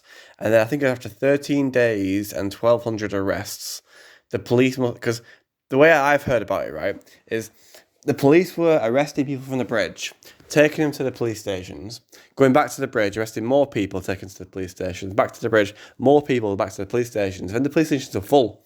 So the first people who got arrested had to be released to allow more people to come in the police stations, but the people released from the police stations were going back to the bridge. So the police found themselves in a constant recycling of people. Like, they couldn't clear the bridges because they carried on going back to the bridges. And so what it seemed like they were doing as well to try and like resolve this was just they didn't have a space in the cells, but they'd arrest people and drive them down to like Brighton and then just de-arrest them there. And so what the fuck? So I knew like a couple of people, that happened to. And so it was just literally, they were being overwhelmed, and they were like, "What do we do? We've just got to drop them a long way away. Drive them to Scotland, and they're like, right, you're de-arrested." Exactly, put them on a plane to like Australia. But yeah, it was ludicrous, and I think it really does show that we do have like that's the most power that we seem to have. Like these 8 days or 2 weeks shutting down roads, and they get annoyed, but they get over it. But if we can just fill up the cells, and they literally can't do anything about it. And we even saw that just 3 days ago in Parliament Square with Just Stop Oil slow marches. There were all the regions were there, and each region was just doing a lap of Parliament Square and getting Section 12 and arrested. And I think there were only 40 to 50 arrests. And even then, even after the first few regions had gone and got arrested, they were there being like, we have nowhere to take these people. And so that was with like 30 arrests or something. So if we can, get more, we can overwhelm them completely. So, I think you had hand up a second. I was going to make this point. I'll give it to you. But with overwhelming the system, like our government, they're aware of the disruption that the climate breakdown will bring to us, and they are building, like they're increasing the prison population space in the UK by 20,000 prisoners. They're building spaces for 20,000 new people, probably all us, like us kind of guys. Get mobilizing. So we need to be able to overwhelm the prison system before these are built. And then I'll take it a step further. I'd say we need to go to the construction sites of these building places and just like sabotage. And I need to clarify. Wait, I've got this. I need to clarify that I am not involved in any kind of planning of such operations. I'm merely speculating that these it might be a good idea. Just to put that in. Hypothetically, a good idea. I mean, hypothetically, a pound of sugar will ruin an entire cement mixer worth of cement. No reason. Really? I mean, I'm a bricklayer. I work with cement. I don't think that would really give it. Sugar really fucks up the like chemical compounds of concrete specifically. It makes it brittle, and it'll like you can lay it, but as soon as it gets wet again, it'll get really messed up. That's interesting. But the thing is, like, they do that in France. When you're mixing cement, like, the only way to do that would be to go to the. Oh, sorry. So I'm actually experienced in this field, so I can actually talk about my experience with this. And the two ways you make cements, like, is one, you have a mixer, and two, you have like a big silo that's basically got the pre-mixed cement and sand in it, which is then added water and mixed together and pumped at the bottom. But you'd either have to go to the supply, like, that'd be really difficult because you're not going to be there to throw a bag of sugar in every single cement mix, and you're going to have to, you could either maybe you could go to the sand company and dump something like sugar in the sand, and then it's so impractical because like you have like a mountain of sand, like you throw sand over top of it, we're going to mix it up. I don't know. Like I like the idea. It's a good idea. It is really impractical because you do have to be able to do it. But it's like, just doing it even once would be kind of like a very fucked up day. But I also really like the idea of going to like a sand company. Do you know we have a sand shortage in the world? I do. That's so bananas. It's not really. It isn't because it's specific sand. I want to add to it actually. A pound of sugar or whatever. If you put sugar into like diesel and then use that diesel in a machine, it will destroy the engine of the machine unrepairably. That's so. And most construction sites keep their diesel on site. Like they have like a diesel storage place. So if you break into all right, I must say, if somebody, not me, and I'm not going to encourage anybody else to do this, but if you want to do it, fucking do it. Break into a construction site, building a prison, and dump a load of sugar into their diesel storage, and then get out of there without leaving any trace. So that they use this diesel into their. Thing is, the machines they use are hired, but if then again, who would be liable for that? Would the hire be liable for that? Would the site be liable for that? Probably the construction company. They'd probably just get a new machine brought in and then double the security. But like we can't allow them to build. The point is we can't allow them to build these prisons. Like these prisons are privately run businesses, and they make profit from throwing people in prison, and then politicians and judges buy shares in these companies and directly make money from this. So yeah, for profit. Yeah. Are you familiar with the Stop Cop City initiative in the U.S.? In fact, I have heard about it. You tell me about it. Well, so Cop City is this new training facility that's like sort of like paramilitary in the U.S. That is like a whole city. It's going to have everything for people to live on site during training. I don't know what's so funny. And there's been, I have heard about this, by the way. Yeah. But they're building it right in the middle of a forest. So like forest defenders, climate activists are all on site, trying to occupy the space so that it won't get built. There's been one activist that was murdered by the police. We've heard about him before. Yeah. Tortuguita, they have been, doing work as long as they can. I want to ask you, so I've had a guest on who knows about this activist who was murdered, but they didn't have any details about him, what he was doing, how it happened. Do you have any details? So really the only details I have was that they were occupying. This is not, they were armed. There was a gun in their tent, but they were not, but the way that they were shot in a way that they couldn't have been holding a gun. So when people are like, oh, well, he was armed. Well, they were not armed. They did not have any. I mean, did he have the gun on him? It was in their tent. So, boy, he wasn't in his tent when he was shot, though, so. Yes, it was. Right in the door. So that's the, but that was their immediate reaction. It was, and this isn't the first cover up by Atlanta PD. This was something actually done by state officials. And they've also had like long histories of covering up bad cops doing bad things. But this person, like Tortuguita, was shot like over 40 times. Like it wasn't That sounds like the unicorn head on the stick kind of incident. Like, we had the power to do this. We can get away with this. Yeah. We're just going to murder him. I'm just going to do a little... just to make sure that, like, because it keeps cutting out the video, and I want to make sure that it's not. That'll seriously help me later on. Like, that'll be my God savior. Yeah. I love during the pandemic when all the podcasts suddenly went online, and had to like organize with Zoom, so that the beginning of all podcasts started with a. If you're a real podcaster, you cut that part out. Yeah, but it was a like kind of the joke at the time during the like we're all going online because the adorable part of podcasting is the humanity of it. Like people like you, they don't like, they'd read a book if they just wanted the facts. But yeah, so the reason I was bringing any of this up is because right now they're trying to sabotage.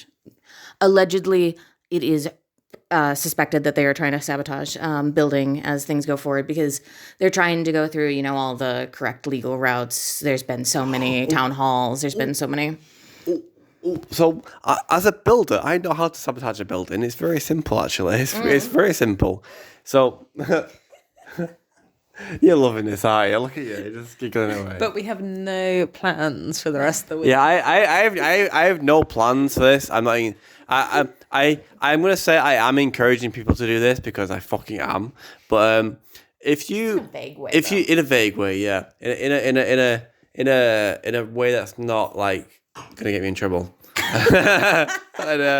Anyway, good luck. Yeah, I'm past care at this point. So imagine you've got a building with four corners of a building, right? Now, yeah. So you got a building with four corners.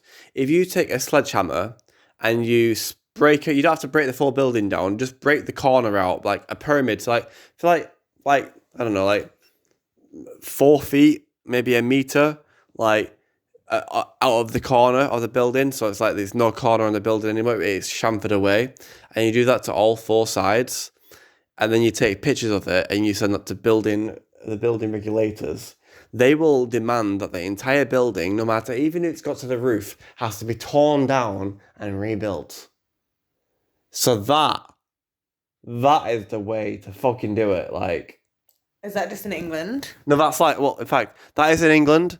So, like, if something like that happens structured to a building, like, the people who are in charge of the regulations will demand that the entire building be torn down and rebuilt. And obviously that's, if it's a prison, tear down, how unfortunate. Prisons have lots of corners, though. It's a very big building. You're going to be, like, and they usually have security guard as well. So, like, there's a place being built just around the corner here that has a digital security guard. It has like a watch post that shines a bright light when you walk by it and takes a video of you when you walk past. They don't even need to put guards up anymore. We're in the well, if you're a balaclava, what are they gonna do? I mean, but I'm not. I'm also Yeah, we're not planning this, by the way. This is all speculation. This is all speculation. Also, yes, no, thank you.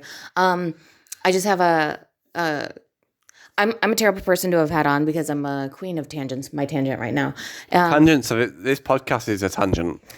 So at the University of Illinois in Champaign-Urbana, there's a building that was built in the shape that you're describing right now. A square. But a square with the corners knocked out. Yes. Really giggly you are, yeah. Oh, You gotta say you've been pissing yourself laughing all the way through this. I laugh through everything. Like my favorite laugh is when I was getting raided and Are you a laugher genuinely? yeah. I laughed all through like them reading my rights all through the raid. Like I was just and laughed then through court when they were showing it. And then my lawyer told me off. Stop laughing. He was like, the magistrate will think you're not taking this seriously. Which I'm not. Yeah. I was just like, no, it's just funny, isn't it? Anyway, sorry. Digress. It's not as it was a building that was built where the like entrance at the bottom is small, and then it kind of like each story is bigger and bigger, and it's built in this like particular way because there's a supercomputer built in the basement.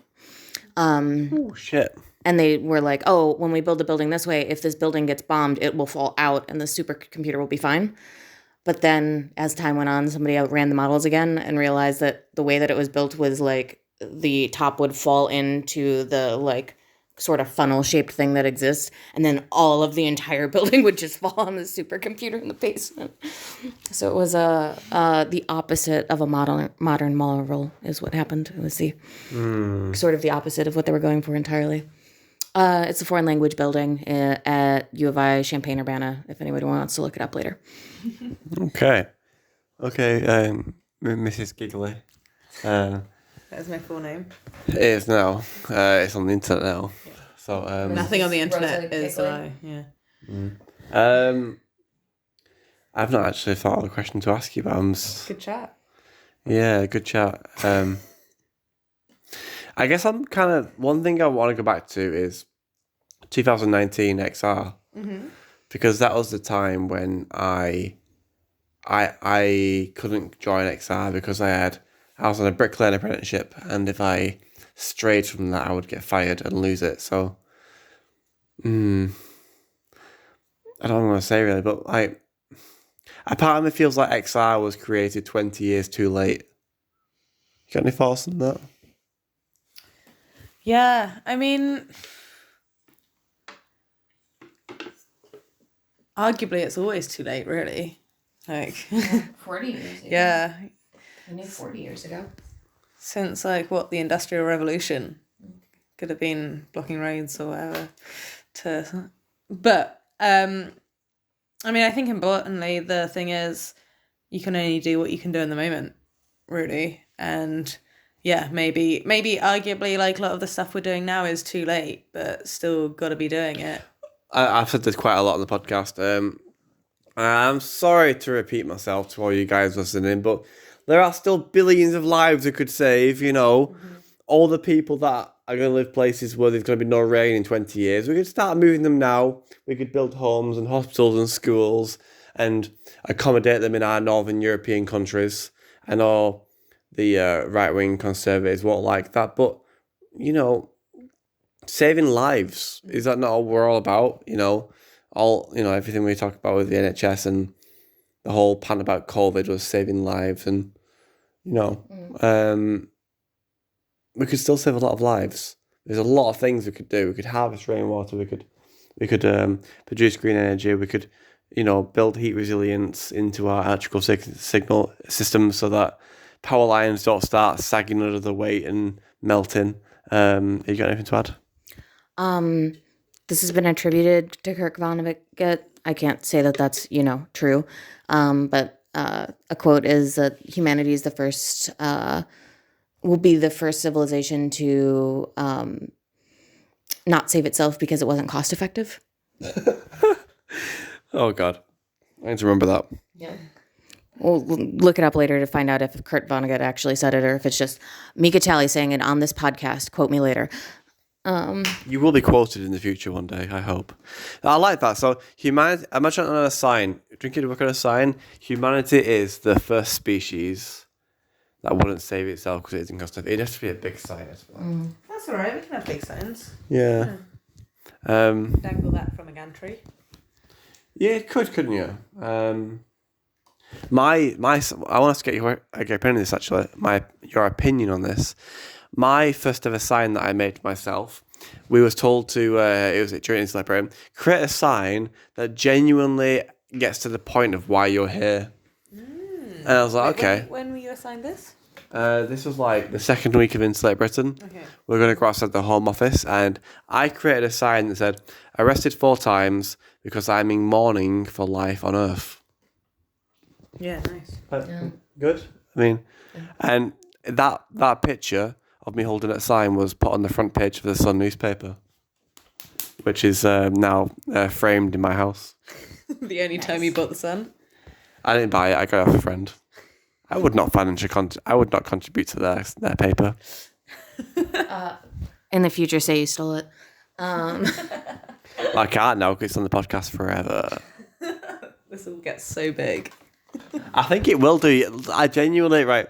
So about the podcast now, I genuinely think this will get big because there is no person in this movement making podcasts like this. Like, this is so fucking simple. We got one phone, 2 phones, and we've got a whole podcast, YouTube channel, Spotify account running off this shit. And they're telling real stories about activists like you guys being on the front line, and we're hearing your stories, your thoughts, and we're having a bit of a joke this episode. But we're getting a bit pissed as well. But It's a Saturday.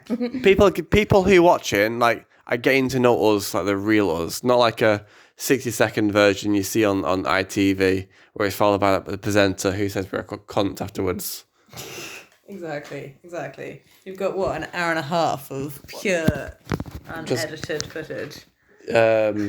I'm a bit concerned about the video because it's really fucking. But you've done an hour and 40 minutes. Yeah, we've been quite. This officially is the longest episode I've ever recorded. And we can thank the Shy Pig for giving us wine for that. This is our promo moment for the Shy Pig. You can get juicy red or crisp white. Shy Pig, I want some money for this. If you'd like, I could read the whole back of the bottle. I won't. Don't do that. That'll put us. If anybody's still listening after an hour and 40 minutes, you are dedicated. If anybody's still listening now, they probably want us to read the whole back of the wine bottle because it's gone well off the rails. I don't think they do. I'm not going to. I don't think they do. You've never seen me read anything.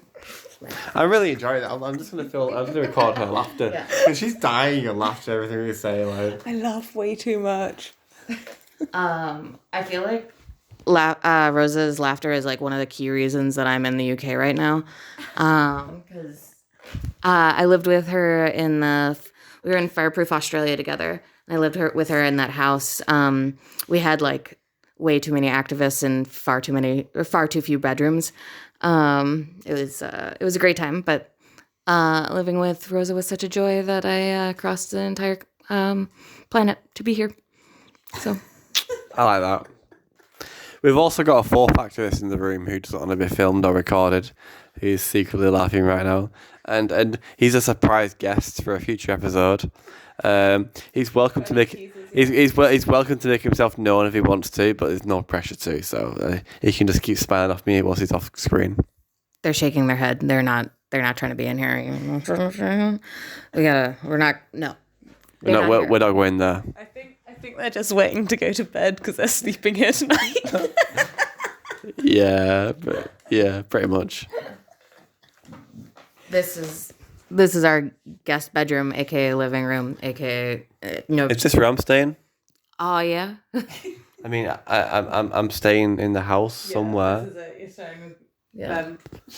If they remain You're also anonymous. welcome to sleep on my floor if you prefer being trapped with one of us. Will we have intense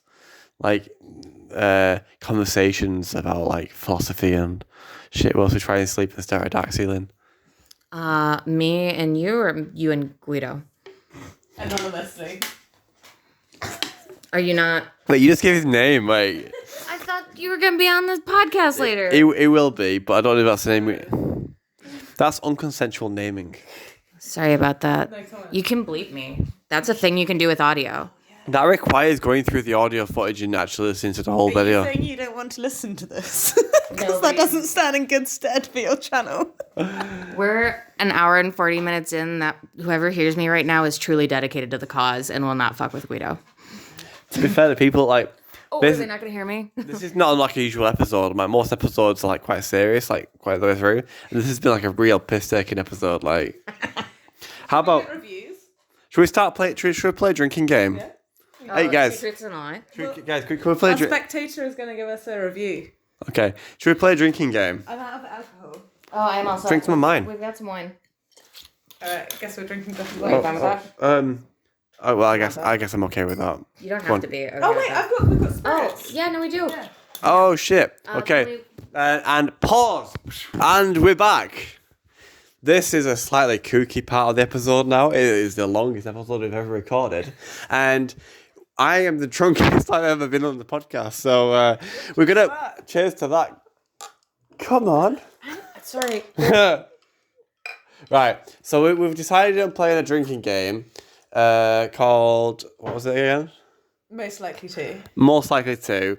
And can you explain the game, the rules? Yes, I can. So, person A, let's call them Mika, says most likely to and finishes the sentence. So, for example, could say most likely to have a tag if you want to, target it. Or you could say most likely to throw up tonight if it could be random. And then everybody points to the person that they think it's most likely to be. And you have to have it one drink for every finger that's pointed at you.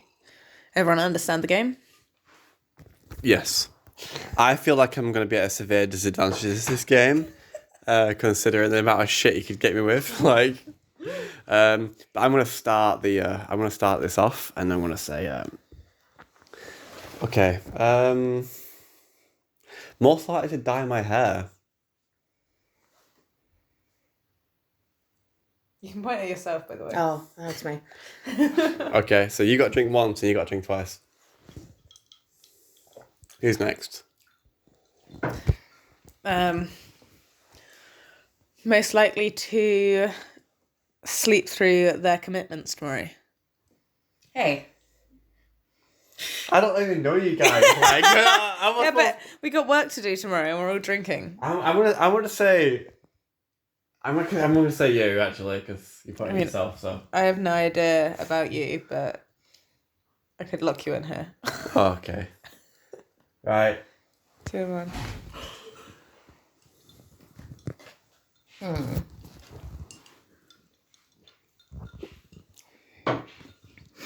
1. Most likely to have some random strangers on their podcast. Get drinking, baby.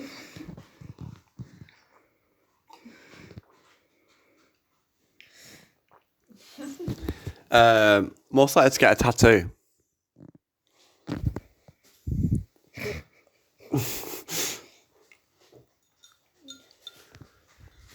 I think you got one as well. Well, I don't know. How does it work? Does the person who gets the most votes only drink? So far, we've been doing you drink your votes, but I think it should be just whoever gets the most drinks because I think we're barreling towards a danger. We certainly are. I mean, we need to wrap this podcast up at some point. We do. Well, I can choose that at a later date. I could be like, okay, well, that's the point. We went too far. I'd be like, okay, end there unofficially. That's the point where I don't want anyone else to hear what we're saying. 15 minutes in. Yeah. I love that you're gonna cut it and then have to be like, it's just gonna be like you at a desk being like, the rest of the podcast is not admissible to the internet. We had to cut that. No. Apologize. See you next time. Don't forget to rate, review, and subscribe. So I want to bring it to attention. So I'm going to be honest, right? Talking about Donald Trump, I think he was a horrible person and a horrible president. But he proved something to the entire world, is that you could get away with anything. You could get away with anything as long as you don't apologize for it. Like, seriously, like, you could, like, sexually assault somebody and just never admit to it, never apologize, and stay the fucking president of the United States. Like, Yeah, it's fucked. yeah, just, yeah. I don't think that everybody can do that. I think that maybe a lifetime of putting himself in situations where the people judging him are people that already agree with him maybe allows that to happen. I'm talking about the part. Sorry to get political again, and we were supposed to be drinking it, but this has set me off. Like when he was in against when he was Bernie Sanders, there was he has a microphone turned on where he talked about when he meets attractive women, he lets her grab him by the pussy first. Like, and he said that, and that came out during his campaign to be the president of the United States, and he still won. And he made a point. He proved that, like, when politicians do something in the past, and like say, like, I don't know, the Clinton, what's it called? Anyway, Lewinsky.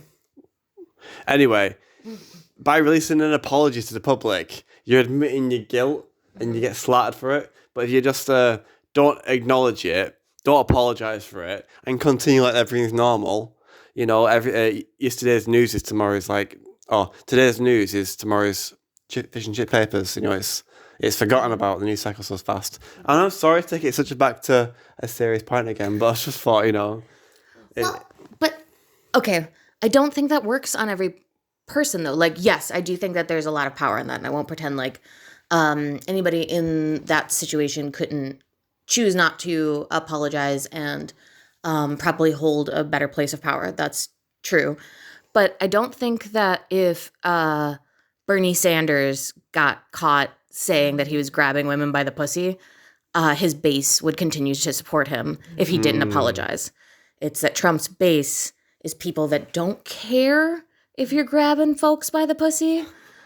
And they're willing to dismiss that as locker room talk, which was the discourse at the time, that he was just saying that to some guys, and like, guys can talk like that, which is just fucked and like not a good defense of anything. Can I just add to that for a second?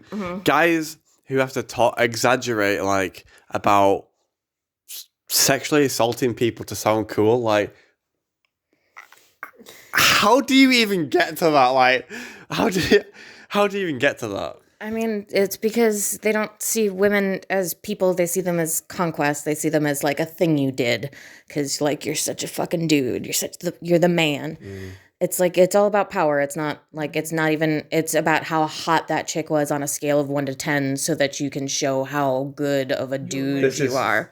This is going to sound bad, right? But I actually kind of understand that mindset because I am 30 now, but there was a time where I was younger, more immature, more stupid. That happens with age. Yeah, it tends to happen with age. But I used to think like that.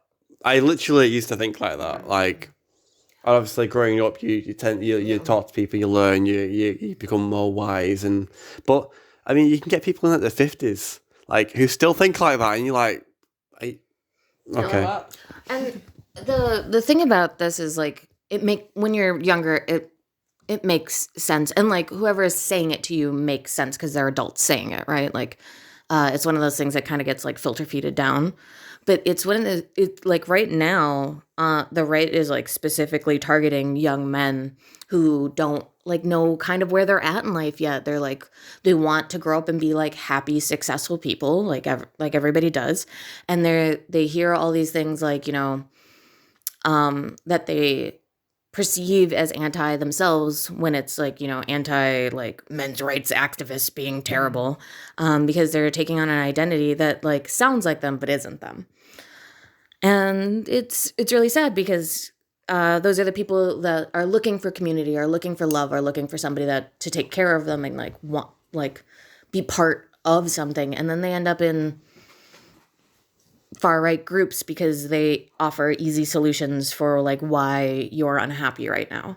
You're unhappy because women are in the workplace and progressive and all these things, and if they were in their place, you would be in your rightful place as man of a house instead of just sad, right? Like, it's the easy solutions that they offer these dumb women with their progressive natures.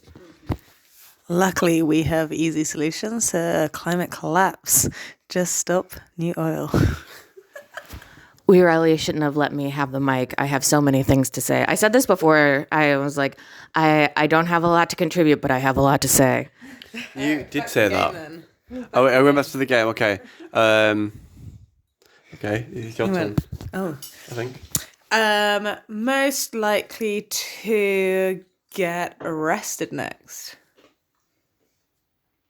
Maybe not actually. No, I think right. Shoot myself in the foot. Fantastic. Yeah, I'm like most like not to get arrested next. I speak too soon. Well, actually, yeah, this could actually all come well too You actually soon. break bail. One of us broke bail on this Actually, podcast. I just can't be a part of protest. But the police did have that big. Sorry to talk over you. Oh no. Follow the masculine, whatever it's called. It's your turn. You're talking about the interesting thing. Go, go, go. No, the police did have that. Apparently, it's like a 64K camera that can just like film and zoom in miles and get someone's face and like, okay, now we've got their face and the recognition software system. I hate that so They much. had that today in London, like filming everybody single, and it was someone pointed out to me. So I was interviewing you, and I was walking backwards, and I realized the camera would have got my face. Sorry about that, guys. The camera would have got my face, and yeah, I mean, Allegedly. Louis. Yeah, like, can you imagine like a juror sitting through this entire fucking video? Like, I really hope this goes to court just so this gets played as evidence. This is the worst evidence ever. I'm so sorry, jury. I'm so sorry, members. I don't think anyone at this point like is gonna care and sit through this. Like, this is the most erratic, long podcast ever. Anyway, point I was trying to make is my disguise today, like today. So I'm gonna clarify for legal purposes. Today I attended a protest, not to participate in said protest, but to document the protest, my own personal podcast. So therefore, I was a private, unique. What's the word now? Independent journalist. Yeah, and that. Yeah. Well, I'm gonna say unique as well. Private and unique. Private and unique. Still great. Adjectives describing this podcaster. Who's most likely to wear a black dress with red spots? These are pink. Oh, well, I think it's still you though. It is still me. Yeah. I love that dress. Honestly, if you could get me that dress, I'd wear that dress. I don't have any clothes. I only have one suitcase. The fourth activist in this room is still awake at this point. I'm feeling quite sorry for him because he's sat in the car late. He's late, curled up in a ball at the corner of the room, and they are late in a corner of the room, gently smiling and looking at me. I think they were ready to leave a review. Yeah, and that's 2 thumbs up actually. So, you could just stick a thumbs up in the camera if you want, like just a thumbs up in front of the camera. Yeah. There we go. We got it. Proof of life. Yeah, proof of life. So I guess I'm going for another tangent now. Is proof of life is maybe like the first book I read all the way through was a book in Select Britain that I brought with me, and it was. You'd never read a book before a couple years ago? So I'm very dyslexic, and me too. I only learned to read like when I was like, I don't know, like 12, 13. Like before that I was hopeless.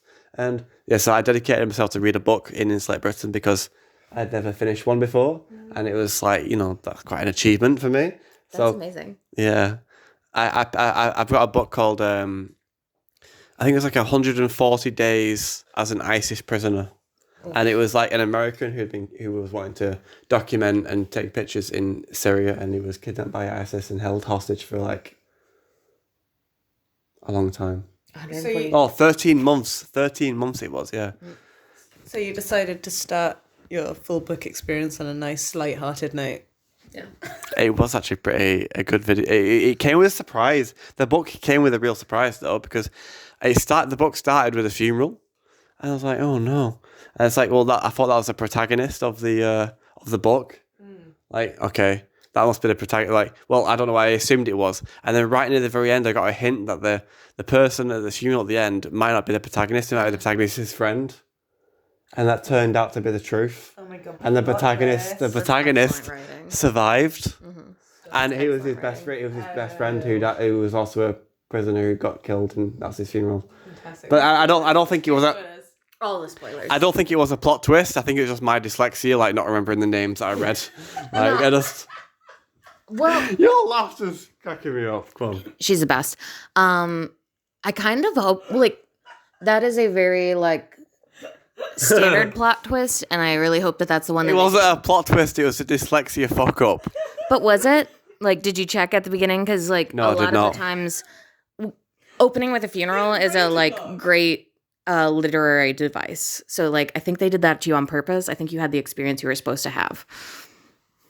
It was a powerful experience. I got like 3/4 of the step. I was like, oh wait, they might be alive. Oh my god, they might survive this. Like, oh, I was like, oh my god, this person I thought was going to die at the end might actually survive. I was like, proper. Is this why this was the first book you got all the way to the end Yeah. too? Because you're like, shit, I've got to find out the ending. Well, it was a combination of that and the fact that I was like thrown into a police cell 3 days a week. Solid.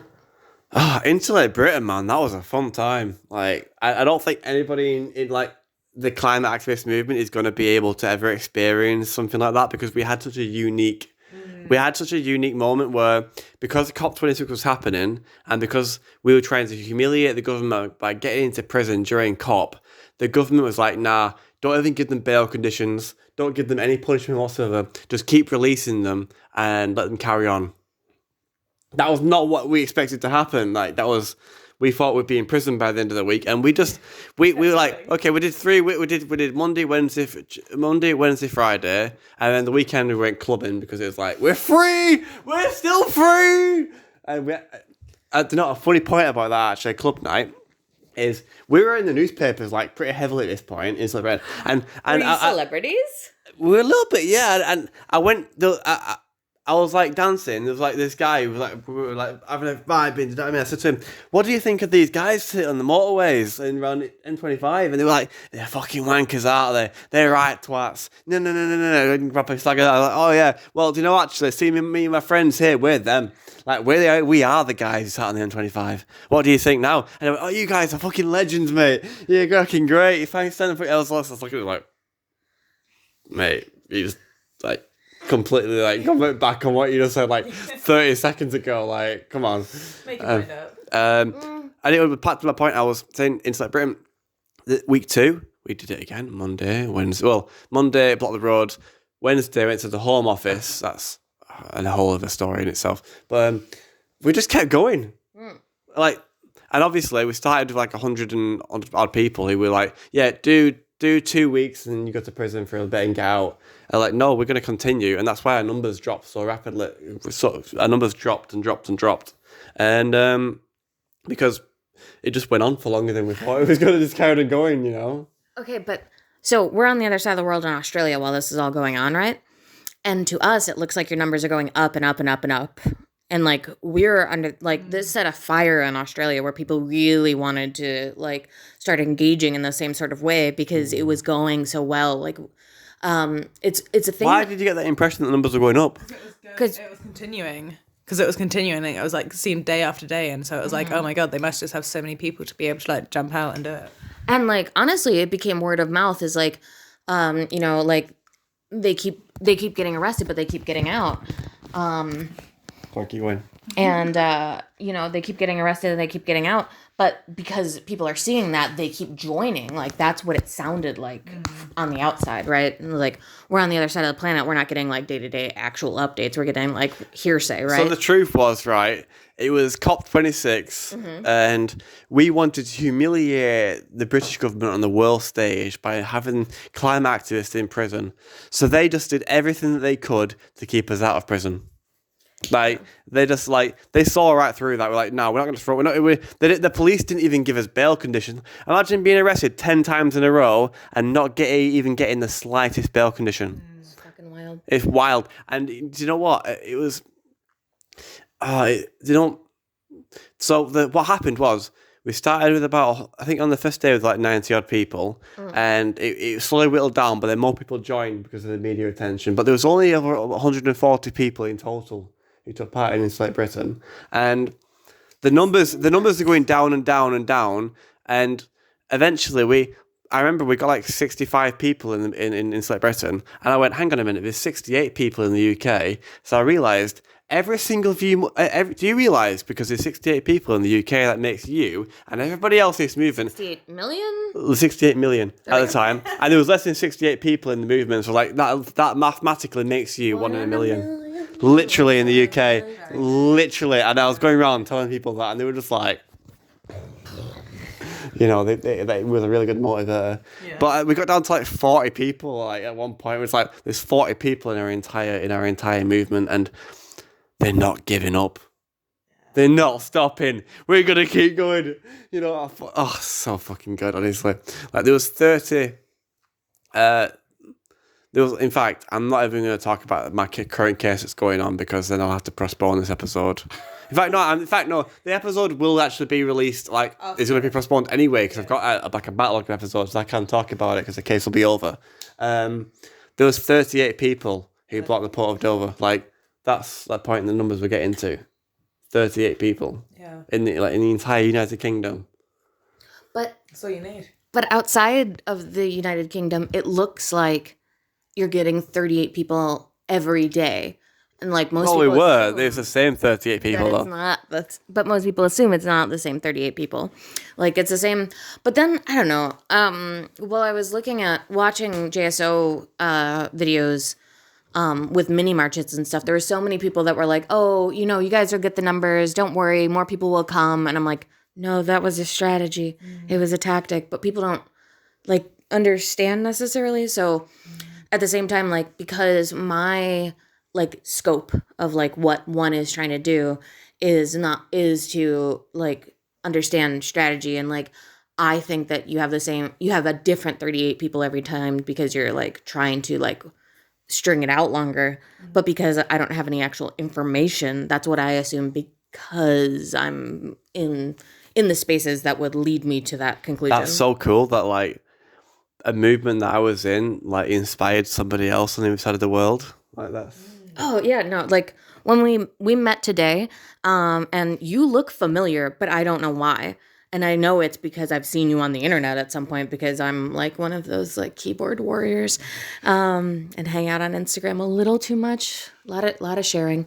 What I found out is it makes all my friends donate, because I have wealthy friends who feel bad watching somebody who's like supposed to be the same like station as them, just like flit around the world. Can I just add to that, right? So with the trajectory that I'm going on, I think like you said, like you're someone you've seen on the internet. I don't like that. Like, I don't actually want to be a spokesperson. I don't actually want to be a climate activist. Like, I would like to be someone that nobody in the world knows. And so I can like turn up in a random town and like nobody know me, and everybody have like no judgment of me already. And what I want to do is get my own sailing boat and sail around the world.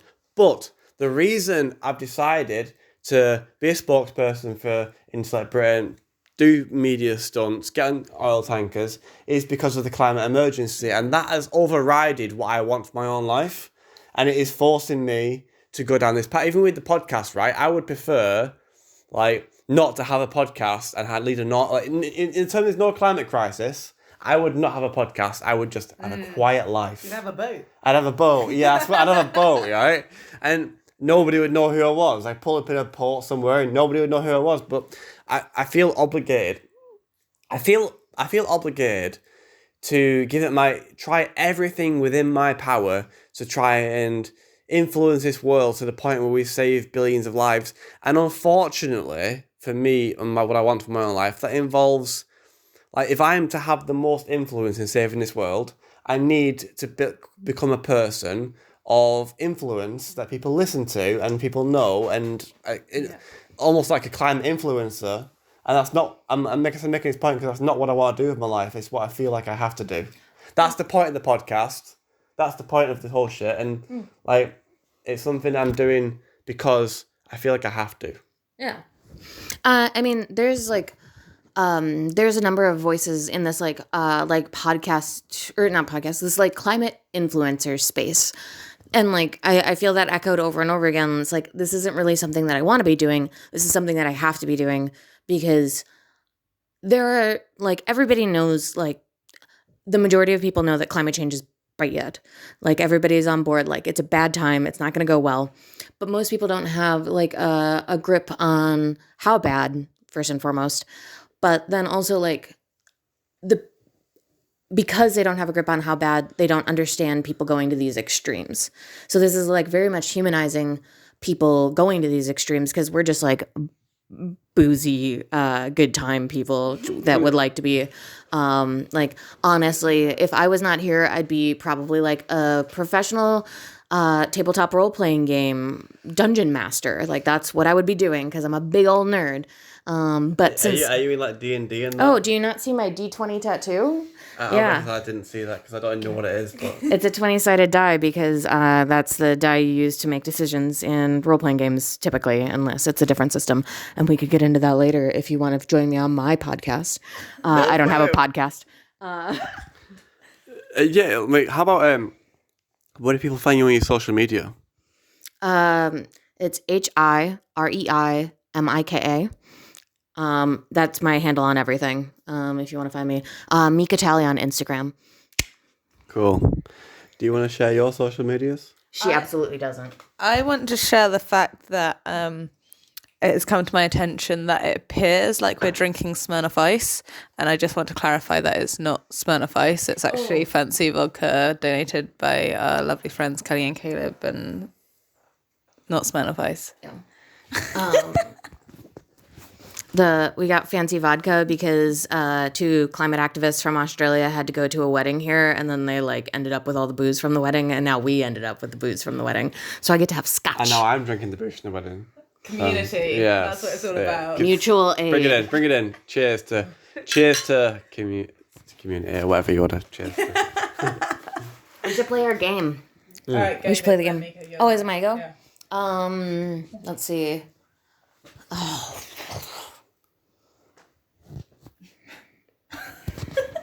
Root. Sorry, it's the closest bit of skin. Josh just poked me in the chest with the mic, but then elbowed Rosa in her drink. So it's going like pretty poorly over here. Just folly after folly, Josh. I am getting more drunk, like Yeah, it's not going super great. We shouldn't be on KM anymore, but we are. Let's see. Most likely to work 16 straight hours without taking a break. I feel like Oh yeah, no, that was to fuck over Rosa specifically. I thought I'd be the one fucked over in this, but I'm really not. Yeah, well, I'm sorry, I don't think you're gonna dye your own hair. It's good. Like Your beard nicely. if I was gonna dye my hair, it'd be black. No, you would look so weird. Would I? Yeah, that's my you'd note. look like a vampire, but not in a good way. Do you have black hair dye? No, my natural haircut is black. That doesn't help anybody. Look at her eyebrows. Why would I own black hair though? You said can we? Like, it's just, I don't know. Anyway, right. More person most likely to walk around London barefoot. Okay, I don't actually know the answer to this. I'm gonna agree with you two. Oh shit! Right, this is. What's it called? Oh, we're all getting more drunk. We're spilling drinks. What's this? That's my microphone. Hold this. It seems okay. It seems like it's not really inside. Another waterproof bag that Josh owns. For context, we were out in the rain for hours today, and it obviously rained very hard. And Josh had a sleeping bag attached to himself, and luckily that sleeping bag is still dry because you own lots of waterproof bags, it seems. Today. She just can't stop laughing. Like, Genuinely surprised it took me this long. I was scared today, you know. I was genuinely scared. Like, I was thinking, like, today you might go to prison for a year. But instead you're here drinking vodka and San Pellegrino. It's not been a bad turnout, really, has it? Well, yeah, it's everything happens for a reason. I don't believe that. Nor do I. No, I truly don't believe that. I'm sorry.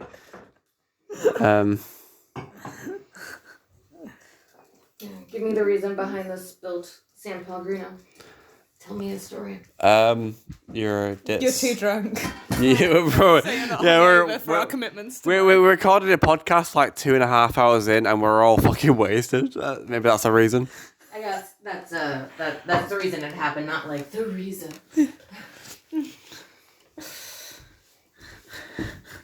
That seems sorted. Do you know what I want to ask you, actually? So, I've noticed you've got quite a bit of body hair, and you don't seem ashamed of it. I assume you're not ashamed of it. Hopefully not. Why don't we tell the podcast a bit about this? So, do you... Are you okay talking about your body hair on my podcast? Sure, yeah. Why not? Okay, so most women... 3 hours in. That's fine. Most, I know whoever gets to this point, you are truly committed or you fall asleep and you just pick it up now. So, right. So, I've met a lot of, so I'm gonna start with this, right? So, when I first joined Extinction Rebellion, there were a few things that existed that I didn't know could exist. The first one is hummus, and I didn't know hummus was a real thing. I didn't know what it was. I'd never come across it in my entire life. Like it wasn't until I met vegans that I found hummus. And the second was female armpit hair. Like I remember being on a nature protection site, and there's a quite attractive young lady. She just very like this, and I was like, holy shit, girl can grow armpit hair, because You didn't know that could happen? no. Because every woman in my entire life had shaved their armpits. I'd never ever seen an arm if every female in my entire life up until that point had shaved their armpits, how the fuck am I supposed to know? You know, it wasn't.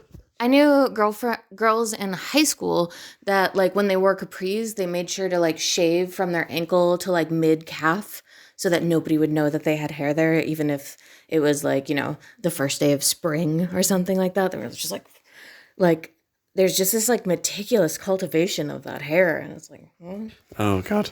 So yeah, can we see your armpit hair on camera? Do it. Wait. No pressure. There's no peer pressure on this podcast. If you don't feel comfortable doing it, you do not do it, okay? But you said you were going to pay me. I did. I did not say that. Right, listen. I did not say that. Was that not the agreement before the podcast? To clarify, you're only going to show your armpit hair if you are comfortable doing that. Rosa, you could get big money for this on OnlyFans. You don't have to do it. Right, go on your knees, both arms in the air if you want to. I can't do that. You know I've got a bad arm. Oh, okay. Maybe you could just do one arm then.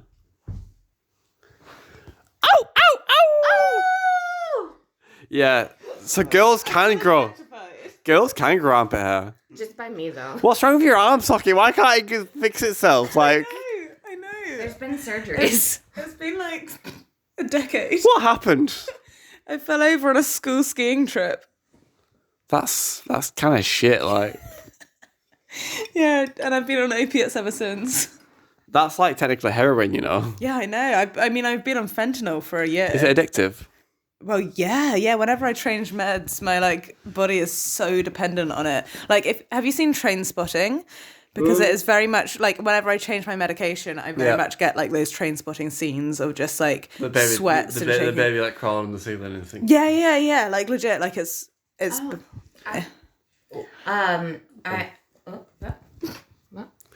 I was about to say, how about we all talk about drug experiences, since we're all on alcohol anyway, but you can continue. Well, I was going to talk about hold the phone. medical drug experiences.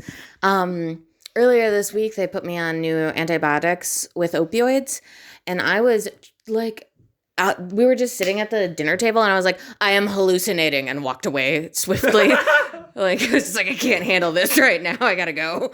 Because Rosa and I are both kind of long-term on opioids for various things wrong with our bodies.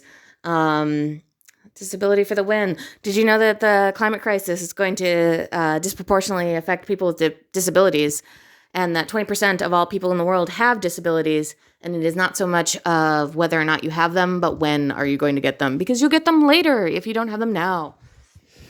Yeah, I'm sorry to change the subject so rapidly, but so Drugs. no, not drugs. So before this podcast started, I shared I've talked about in the podcast, my theory of rewiring your brain with affirmations, my personal theory that I've created in my own brain, and never heard anybody else even reference. Well, I have heard you talk about affirmations, but not in the theory that I've created in my mind. And for the first time today, I spoke to you, and you told me this is a real theory studied by psychologists, and it has a name, which is Cognitive behavioral therapy. It is one of the most common kinds of therapy in the world. It is hard to find therapists that don't practice cognitive behavioral therapy. So yeah, I self-taught myself cognitive behavioral therapy without even. Absolutely did. Yes. Yeah. I'm pretty proud of myself. Not gonna lie, but Science backs you up. well, that's the first time I've heard that, so I'm quite happy about that. You know. The entire practice of psychology is on board with how you feel about rewiring your brain through repeated. Could I be a psychologist? I think you could probably be a counselor or something like that, because it doesn't require any sort of specifications. You could be like an internet guru. That would be like the vibe. You already got the podcast. We're halfway there. But you need certifications to practice CBT on other people if they pay you, or you'll get in trouble. Can we talk about drug experiences? Yeah, sure. Yeah. So, what drug experiences have you? like 20 minutes of that time was a break. I'm sorry, guys. I just opened my phone. Recorded the break. I just had to show the time. It's been 2.5 hours. Apologies, personally. Right. So, what drug experiences have you guys had? So, for me, my main experience was a trip on magic mushrooms, which I've not spoken about on the podcast yet because I deemed it too off topic. What about you? What experiences on drugs have you had? I mean, I get stoned every day, so my life is maybe constantly a drug experience, I guess. He's talking! He's actually talking! Right, surprise. Right, I'm not going to tell you who the guest is. I'm not going to tell you who the guest is, but he will have his own episode. And it's down to you, the viewer, to guess, to recognise the voice. So that's all we're going to give you from now on. Prize for the first person that gets the voice. Yeah, the prize is you will be a guest on the podcast. Comment below. Comment below with the name or alias, preferably alias, of the person who just spoke then. I want somebody to come up with your new alias in this guessing game that we're playing on the YouTubes. That's who you're gonna get to be. It's gonna be like, I don't know, dark unicorn or something beautiful. That's a nice alias. Thank you. You know, Wait, isn't a unicorn like a sexual thing? Oh yeah, no, well, not sexual. Like a romantic. Yeah.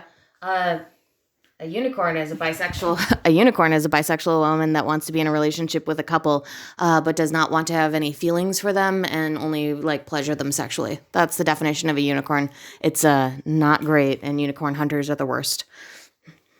And also, I'm tired. So tired. I don't think I'm even going to go into my sexuality because that's an episode for another time. Is that an episode for another time? Yes. Are there other times that you're going to be like this?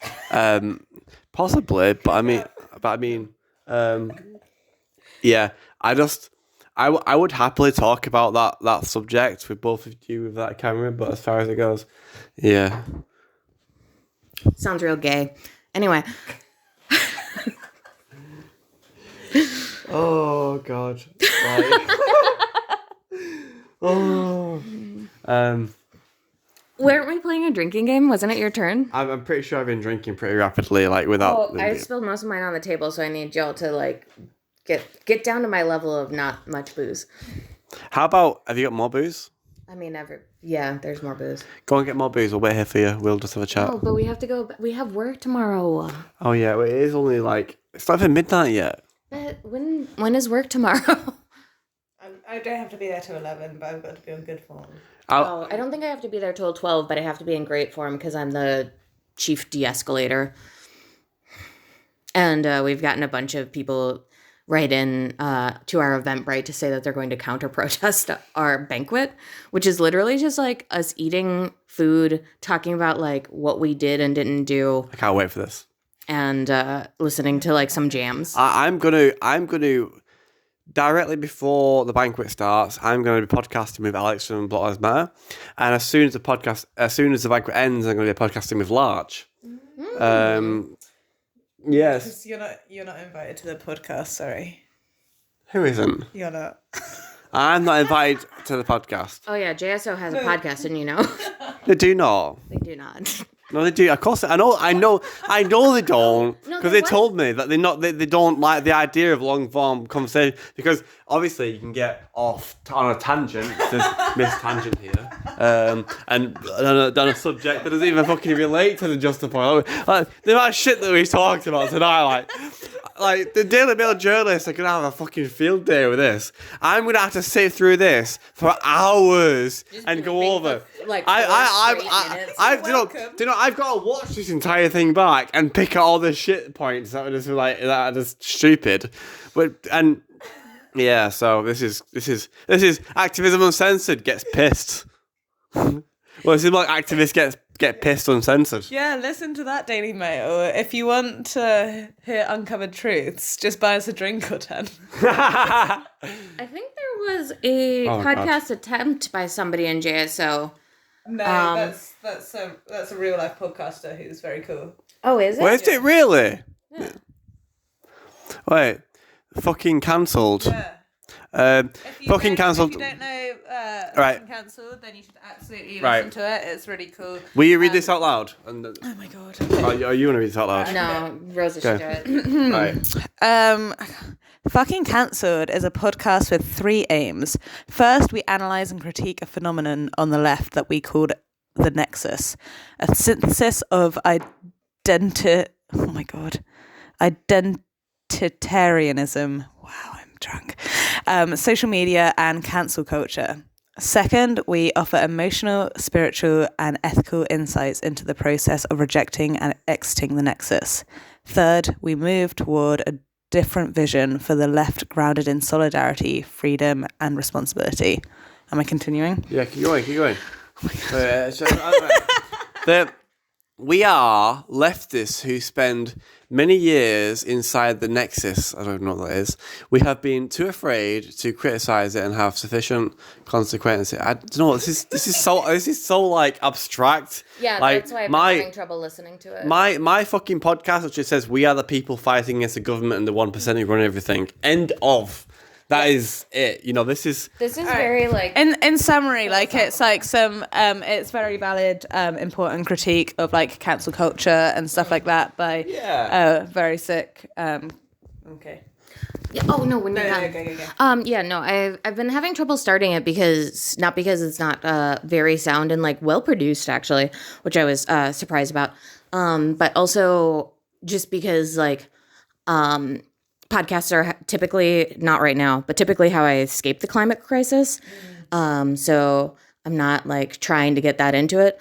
However, most of the podcasts I listened to lately have been about infectious disease. And all of them are like, and in the future, they're going to be worse because of the climate crisis. So bumming me out is generally what I've got to say. Well, it's funny. A couple of things that you brought up in the last few minutes were spoken about at outside Downing Street today. So Kish spoke about the climate crisis and infectious disease, and I can't remember the name, but someone else spoke about being disabled and being the first to face climate collapse. So, yeah, should have been there. It was, but you knew all the content, I guess. Yeah. I was real busy being disabled at the time. So. Also, I got Taco Bell in bed. Taco Bell. Now, that's something I've never tried. They recently got a plant protein option. Though it does turn out that the things that made Taco Bell like most delectable were the dairy things on there. They have a lot of weird dairy-based sauces that are delightful. I'm actually starting to feel pretty pissed now. Like we should probably end this soon because this is going on for so long. And We should order Taco Bell. we are actually getting like I don't know about you guys. I've got quite a high tolerance to alcohol, and right now I'm starting to feel it. I'm happy to continue trying. Maybe we should just keep going, rolling, and pretend we're not recording. Like, Yes. and see what comes of it. Like, but I feel like I'm getting to a state now where I can edit this all at the end anyway. I can. Do you just want to keep recording because you know we won't talk to you if we don't record? Yeah, as soon as this goes off, we're going to our rooms. So if you want to hang out, that's the rules. Rosa and I don't do anything. Savage. I did ask for it though, didn't I? Yeah. Rosa and I don't do anything unless it's on cam. So Well then. No comment. no comment, officer.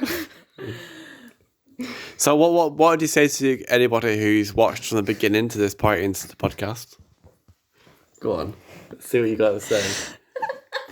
Like, my problem is I can't listen to like more than 20 minutes maximum of a podcast because I fall asleep. So it was quite funny. Actually, no, what the most interesting thing is, Josh and I met today, and then like a few hours into it, I realized that I'd actually listened to one of Josh's prior podcasts. And then earlier when following on Spotify. With my mind, by the way. Yeah, I mean that's the important thing that I blew a mind.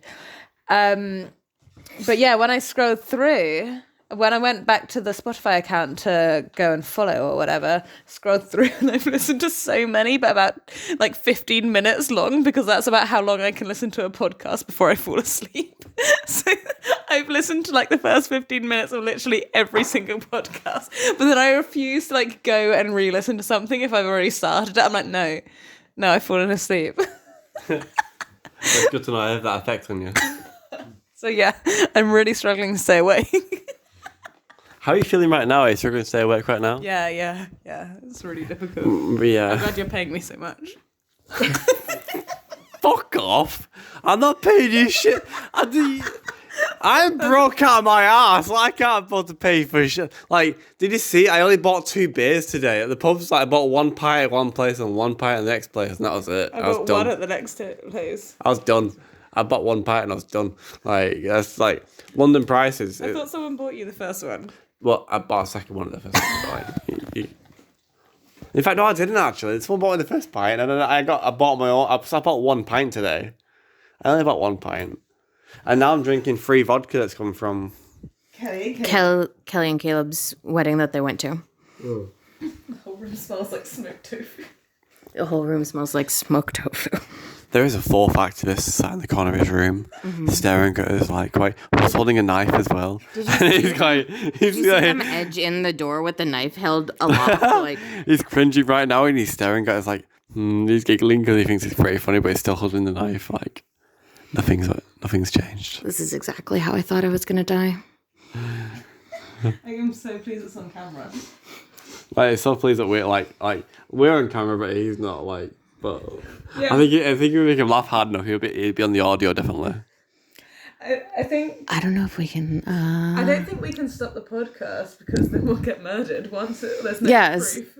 This is our like Blair Witch project, and as soon it's the next scene is going to be us running through the back garden. It's not very far though, so it's going to be super short.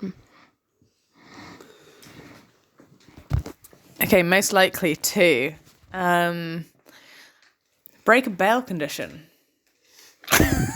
I've never done that in my entire life. Like, if any judges watching this at this point, first, fuck you, and second, I've never broken your bail conditions. And swearing at you was not breaking my bail conditions, so fuck you. Continue. Drink. I can't. Well, I finished it. I finished my drink. What are you about? I'm now slowing my words. Do you need some water? No, Morocco. Okay. Can you say the alphabet backwards? Oh, I couldn't even say. Give it a go. I can't even. Alphabet backwards. Go. I couldn't do that sober. I don't care. Z I couldn't- X W T. No. No, it's not like. B-U-T.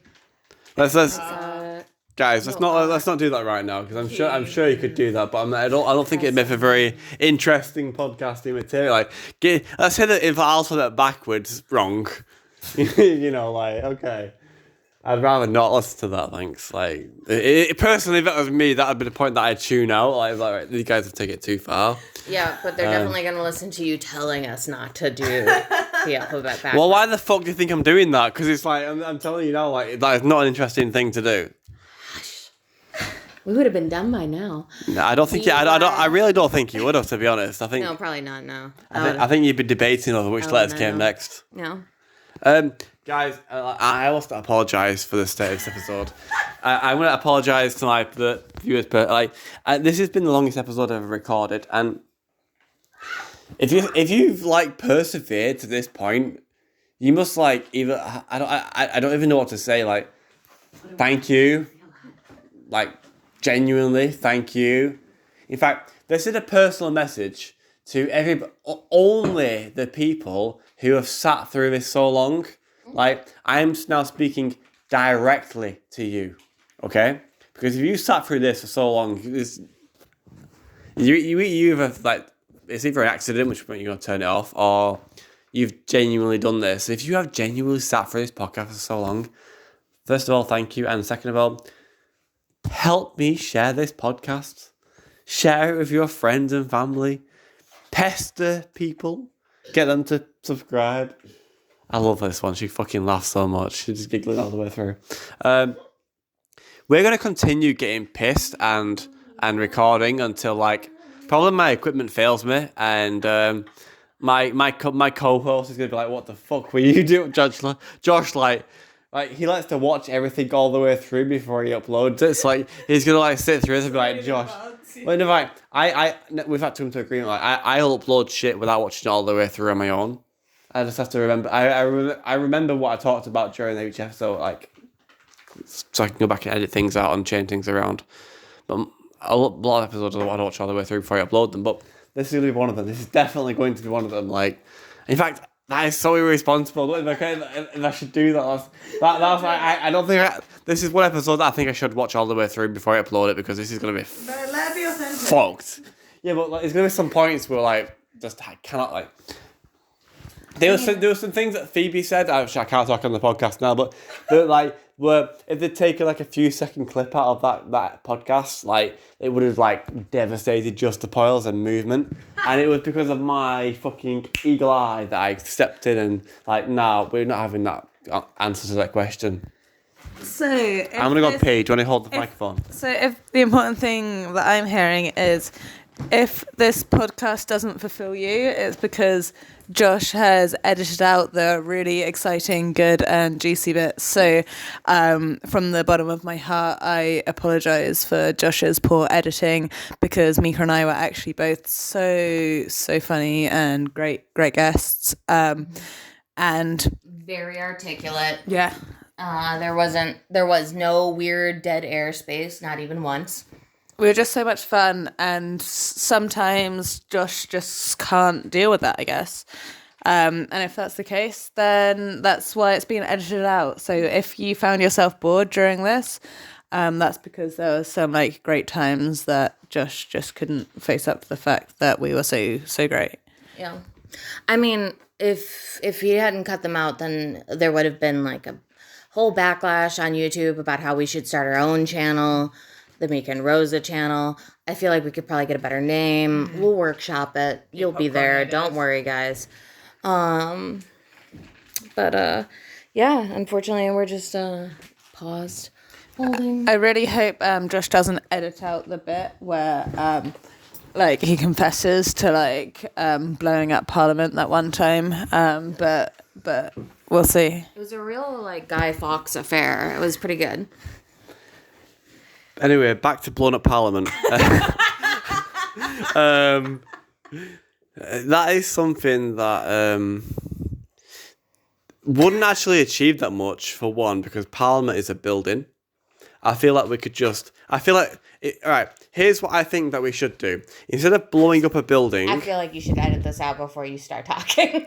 No. I'm going to say this. Instead of blowing up a building, I feel like we should walk into that building and make citizens arrests on every single person in that building who has taken action that will endanger future life. Like, we build our evidence, we build our case, and we do that, and we create... I don't know, maybe we can create prisons, but like... No, we're not for. I'm not for prisons. So, okay, what would you do with a billionaire who is adamant to complete selling out our world, and like he will do that till the day he dies just to make money? What would you do with him once you've arrested him? Tickle his feet. Did you say de-glue? You didn't even say glue his feet. You said tickle his feet. So for forever, like an eternity. Like do you have like people like around the clock? Like that's torture. Just once. And then what? You let him continue running his £1 billion. No. In all seriousness, one would have a discussion and rehabilitate said MP. What if he can't be rehabilitated? What if he's like, fuck you guys, I'll do it till the day I die? Well, joke's on him because he has no power anymore. Then he'll just start a podcast. Are you trying to say that I have no power? To be fair, I don't have any power. Like I've got 98 subscribers if I'm lucky, maybe 97. Like I'm pretty fucking insignificant on YouTube and Spotify right now. Like compared to like and Cardi subscribe B. below. Yeah, in compared to like Cardi B, who like shake her ass and talk about something fucking ridiculous. Like I'm talking about the most important moment in human. I'm talking about the climate crisis, which is the greatest threat that humanity has ever seen. And You know that Cardi B was a sex worker that got famous via Vine, right? Like she's like not the right target. I don't know. I've said Cardi B because I just recognize the name. I don't even know who these people are really. I just know that they're on.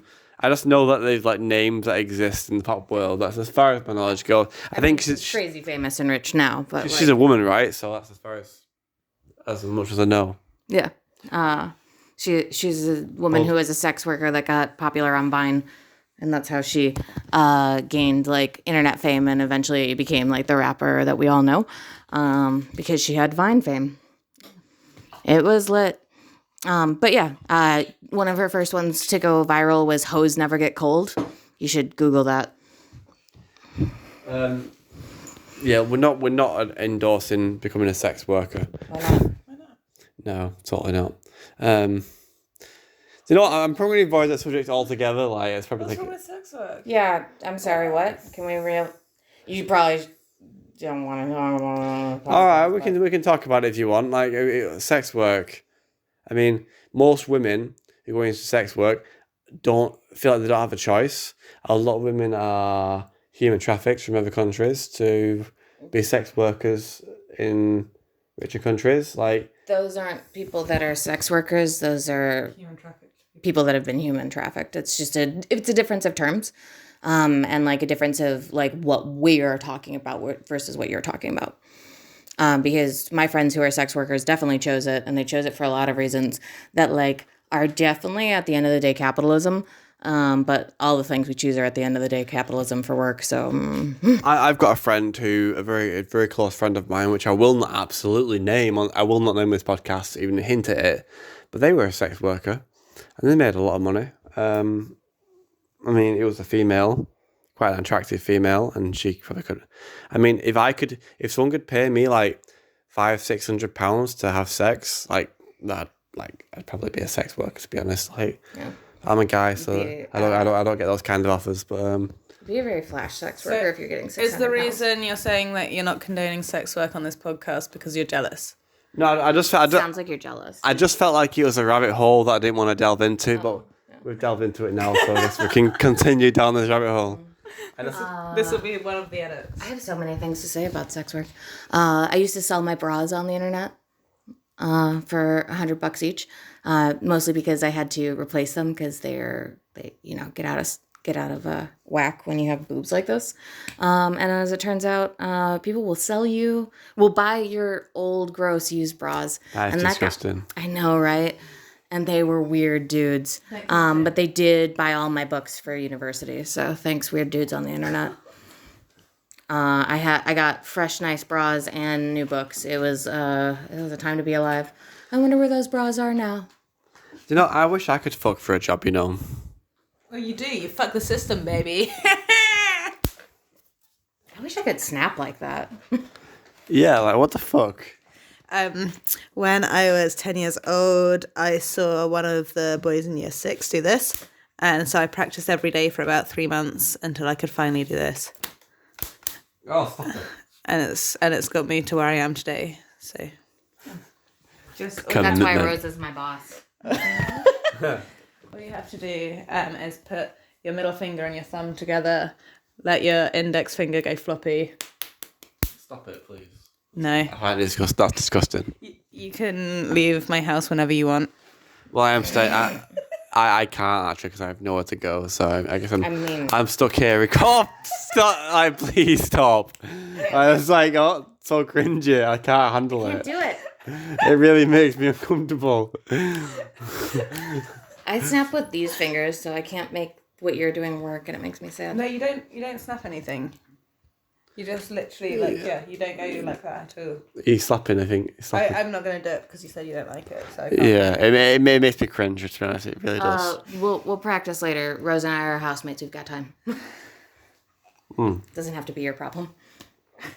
Am I the only one still drinking right now? Well, I could be drinking. Do you want me to be I drinking? made another drink. Like I'm on like a new glass. Well, I knocked all my drink on the floor. I'm running back to store for it. I'll fix it. guys, there's no pressure. Like, I've just had problems with a drink. Like, I just.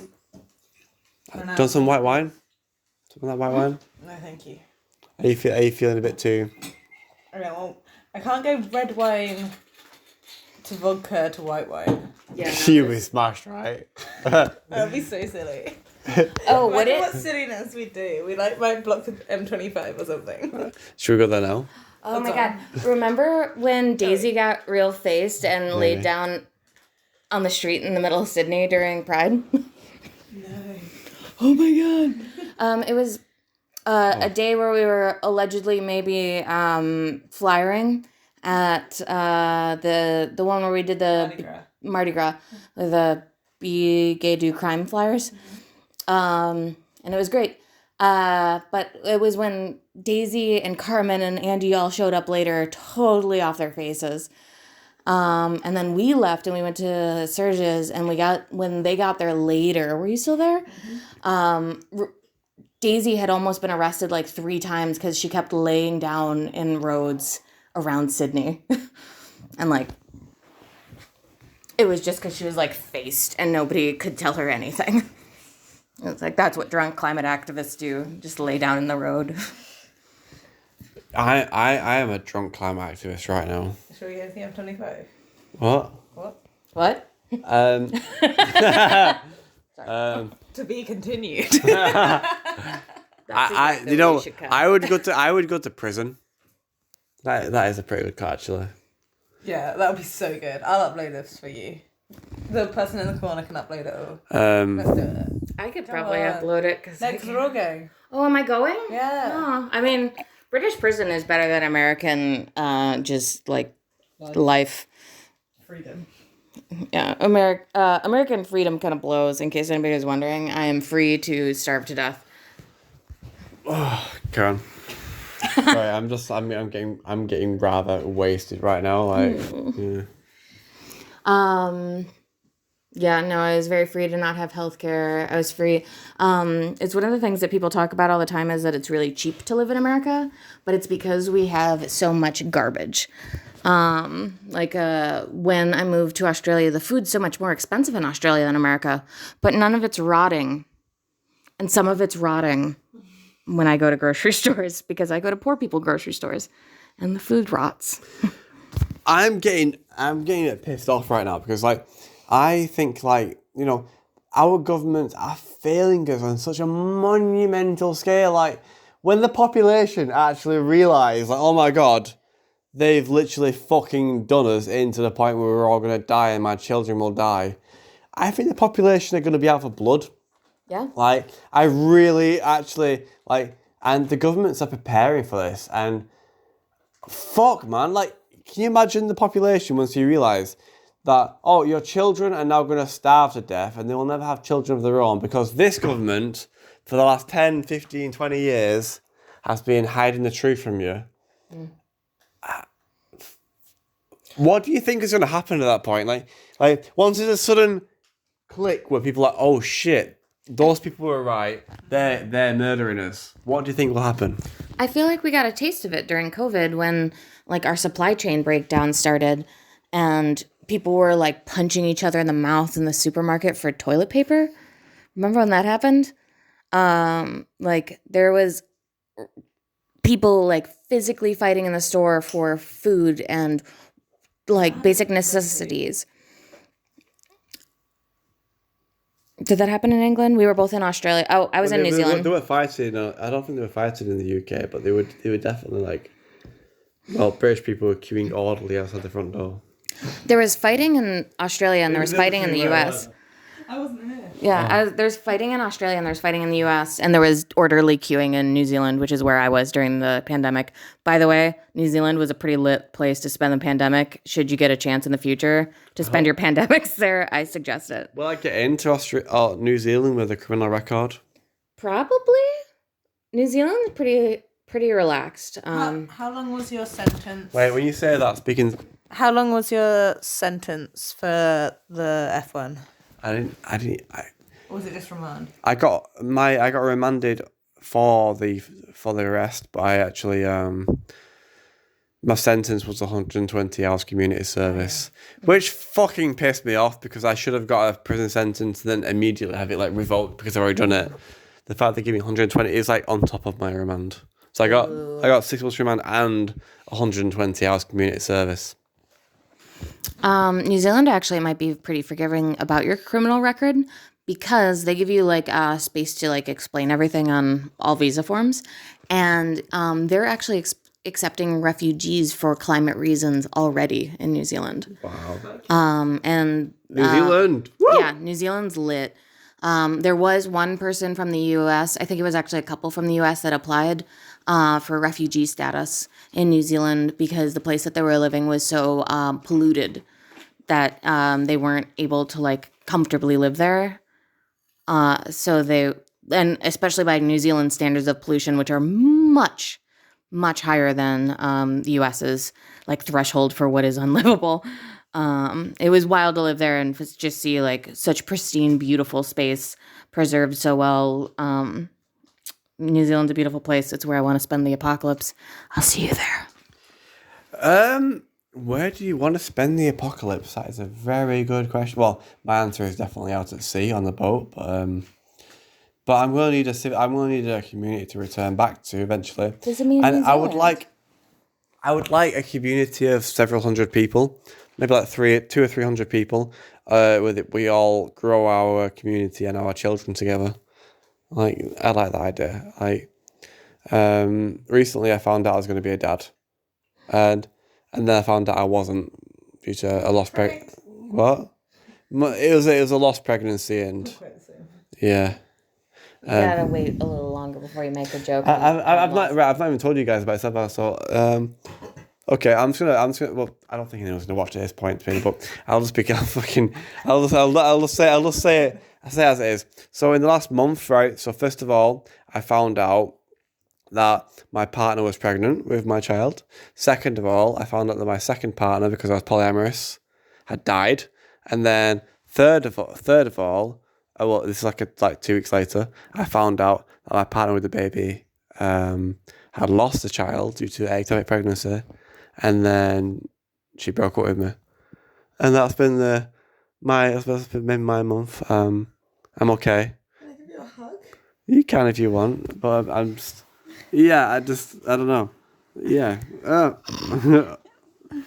I'm okay. That's okay. Oh, we've got the full fact faces on camera. What's going on?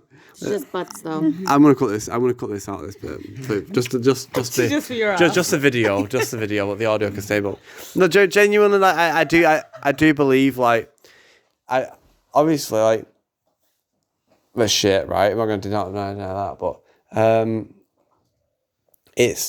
I do believe that we have a choice. The story that we tell ourselves and what we do, whether we choose to fall apart or become stronger in it, and yeah, I don't know. I'm using this as fuel. You know what I mean? Like, obviously, and I'm not shying away from those feelings of obviously that come with it of loss and all the rest of it. And I'm wearing them on my shoulder, and I'm soldiering through, and I'm becoming stronger and wiser because of it. That's just my mindset that I've been choosing to say. I've not shared that on the podcast yet, but I genuinely don't think people are going to be like 3 hours in and be like, oh my God. I can't wait for there to be like 2 loyal followers that listen to this far along. And then they talk to each other on like Twitter or something. Well, If you've heard this bit, please send your love in the comments. Specifically use the word avocado. So we know that that's what you're referencing. Because there's been a lot of sad shit. So you can't just say I'm sorry about it because it's all sad. this has been a very interesting long podcast, and I'm wondering when it would be the good time to round it off. Right, it's gone for quite a while. How long's it gone for now? I think Well, we're at like 4 hours. I think we took like It's gone midnight. that's not even late. Oh, all right, legend. It's been 3 and some change. 3 hours and 11 minutes, but we did take about a half an hour break, so it's been about 2 hours and 40 minutes of podcasting. Should we do like another 20 minutes and round up like last 20 minutes? Like, I mean, if I get bored, I'm going to bed. I don't think you're getting bored though. Like, you're pretty. That's the It's a problem. hypothetical way. That's the problem, is that we're not bored, and this could go indefinitely because this is a good time. We're getting into like deep, sad, heartfelt stuff. We're laughing really hard. We're spilling all our drinks. We're finishing all the booze. Drinks. The night is young. How about we decide to finish all the booze? No. I don't want to die that way. How much booze have we got here? Like, There's like probably like a third of a bottle of vodka, a quarter of a bottle of scotch, a whole batch of mojitos. There's one other booze bottle, I don't know what it is. And there's that bottle of water that hangs out with the booze bottles like it's its straight edge friend. I don't know why that's there. And then there's got 2 beers. And then there's the other yeah. So there's it's also not. the stray beer in the fridge that me and Tabby keep taking out and putting in and taking out and putting in. I bet that tastes insane. Well, I'm actually fucking shit faced right now. Like, I actually feel fine, which is a horror. I've got quite a high tolerance to alcohol. I have drank like 3 or 4 beers, like 3 glasses of wine, some vodka and lemonade. So my opioids wore off like an hour or so ago, so now I'm seeing clearly now. The codeine's gone. I can see all obstacles in my way. I can see clearly now the rain has gone. I'm really glad I made you do that. Are you okay? It's only midnight. Gal, you slept till 7 p.m. today. You got time. I also slept till 7 p.m. today. It was a group effort. Oh my God. I feel like we've come to a natural end. I do, because I think we can just drop mic. Can I drop my mic? Well, there's my phone, but you can if you want. I just don't want to Just hurt gonna you. drop it directly on his dick. Okay. Exit. That's the end of your podcast. Yeah. Directly on his dick. Okay, that will do. Yeah, we've done quite a long episode there. We are the tongue that speaks the truth. We are the song upon the wind. We are the courage to stand forth. We are the change that now begins. On this good green earth, we will take a stand. with an open heart and a healing hand. With an open heart and a healing hand.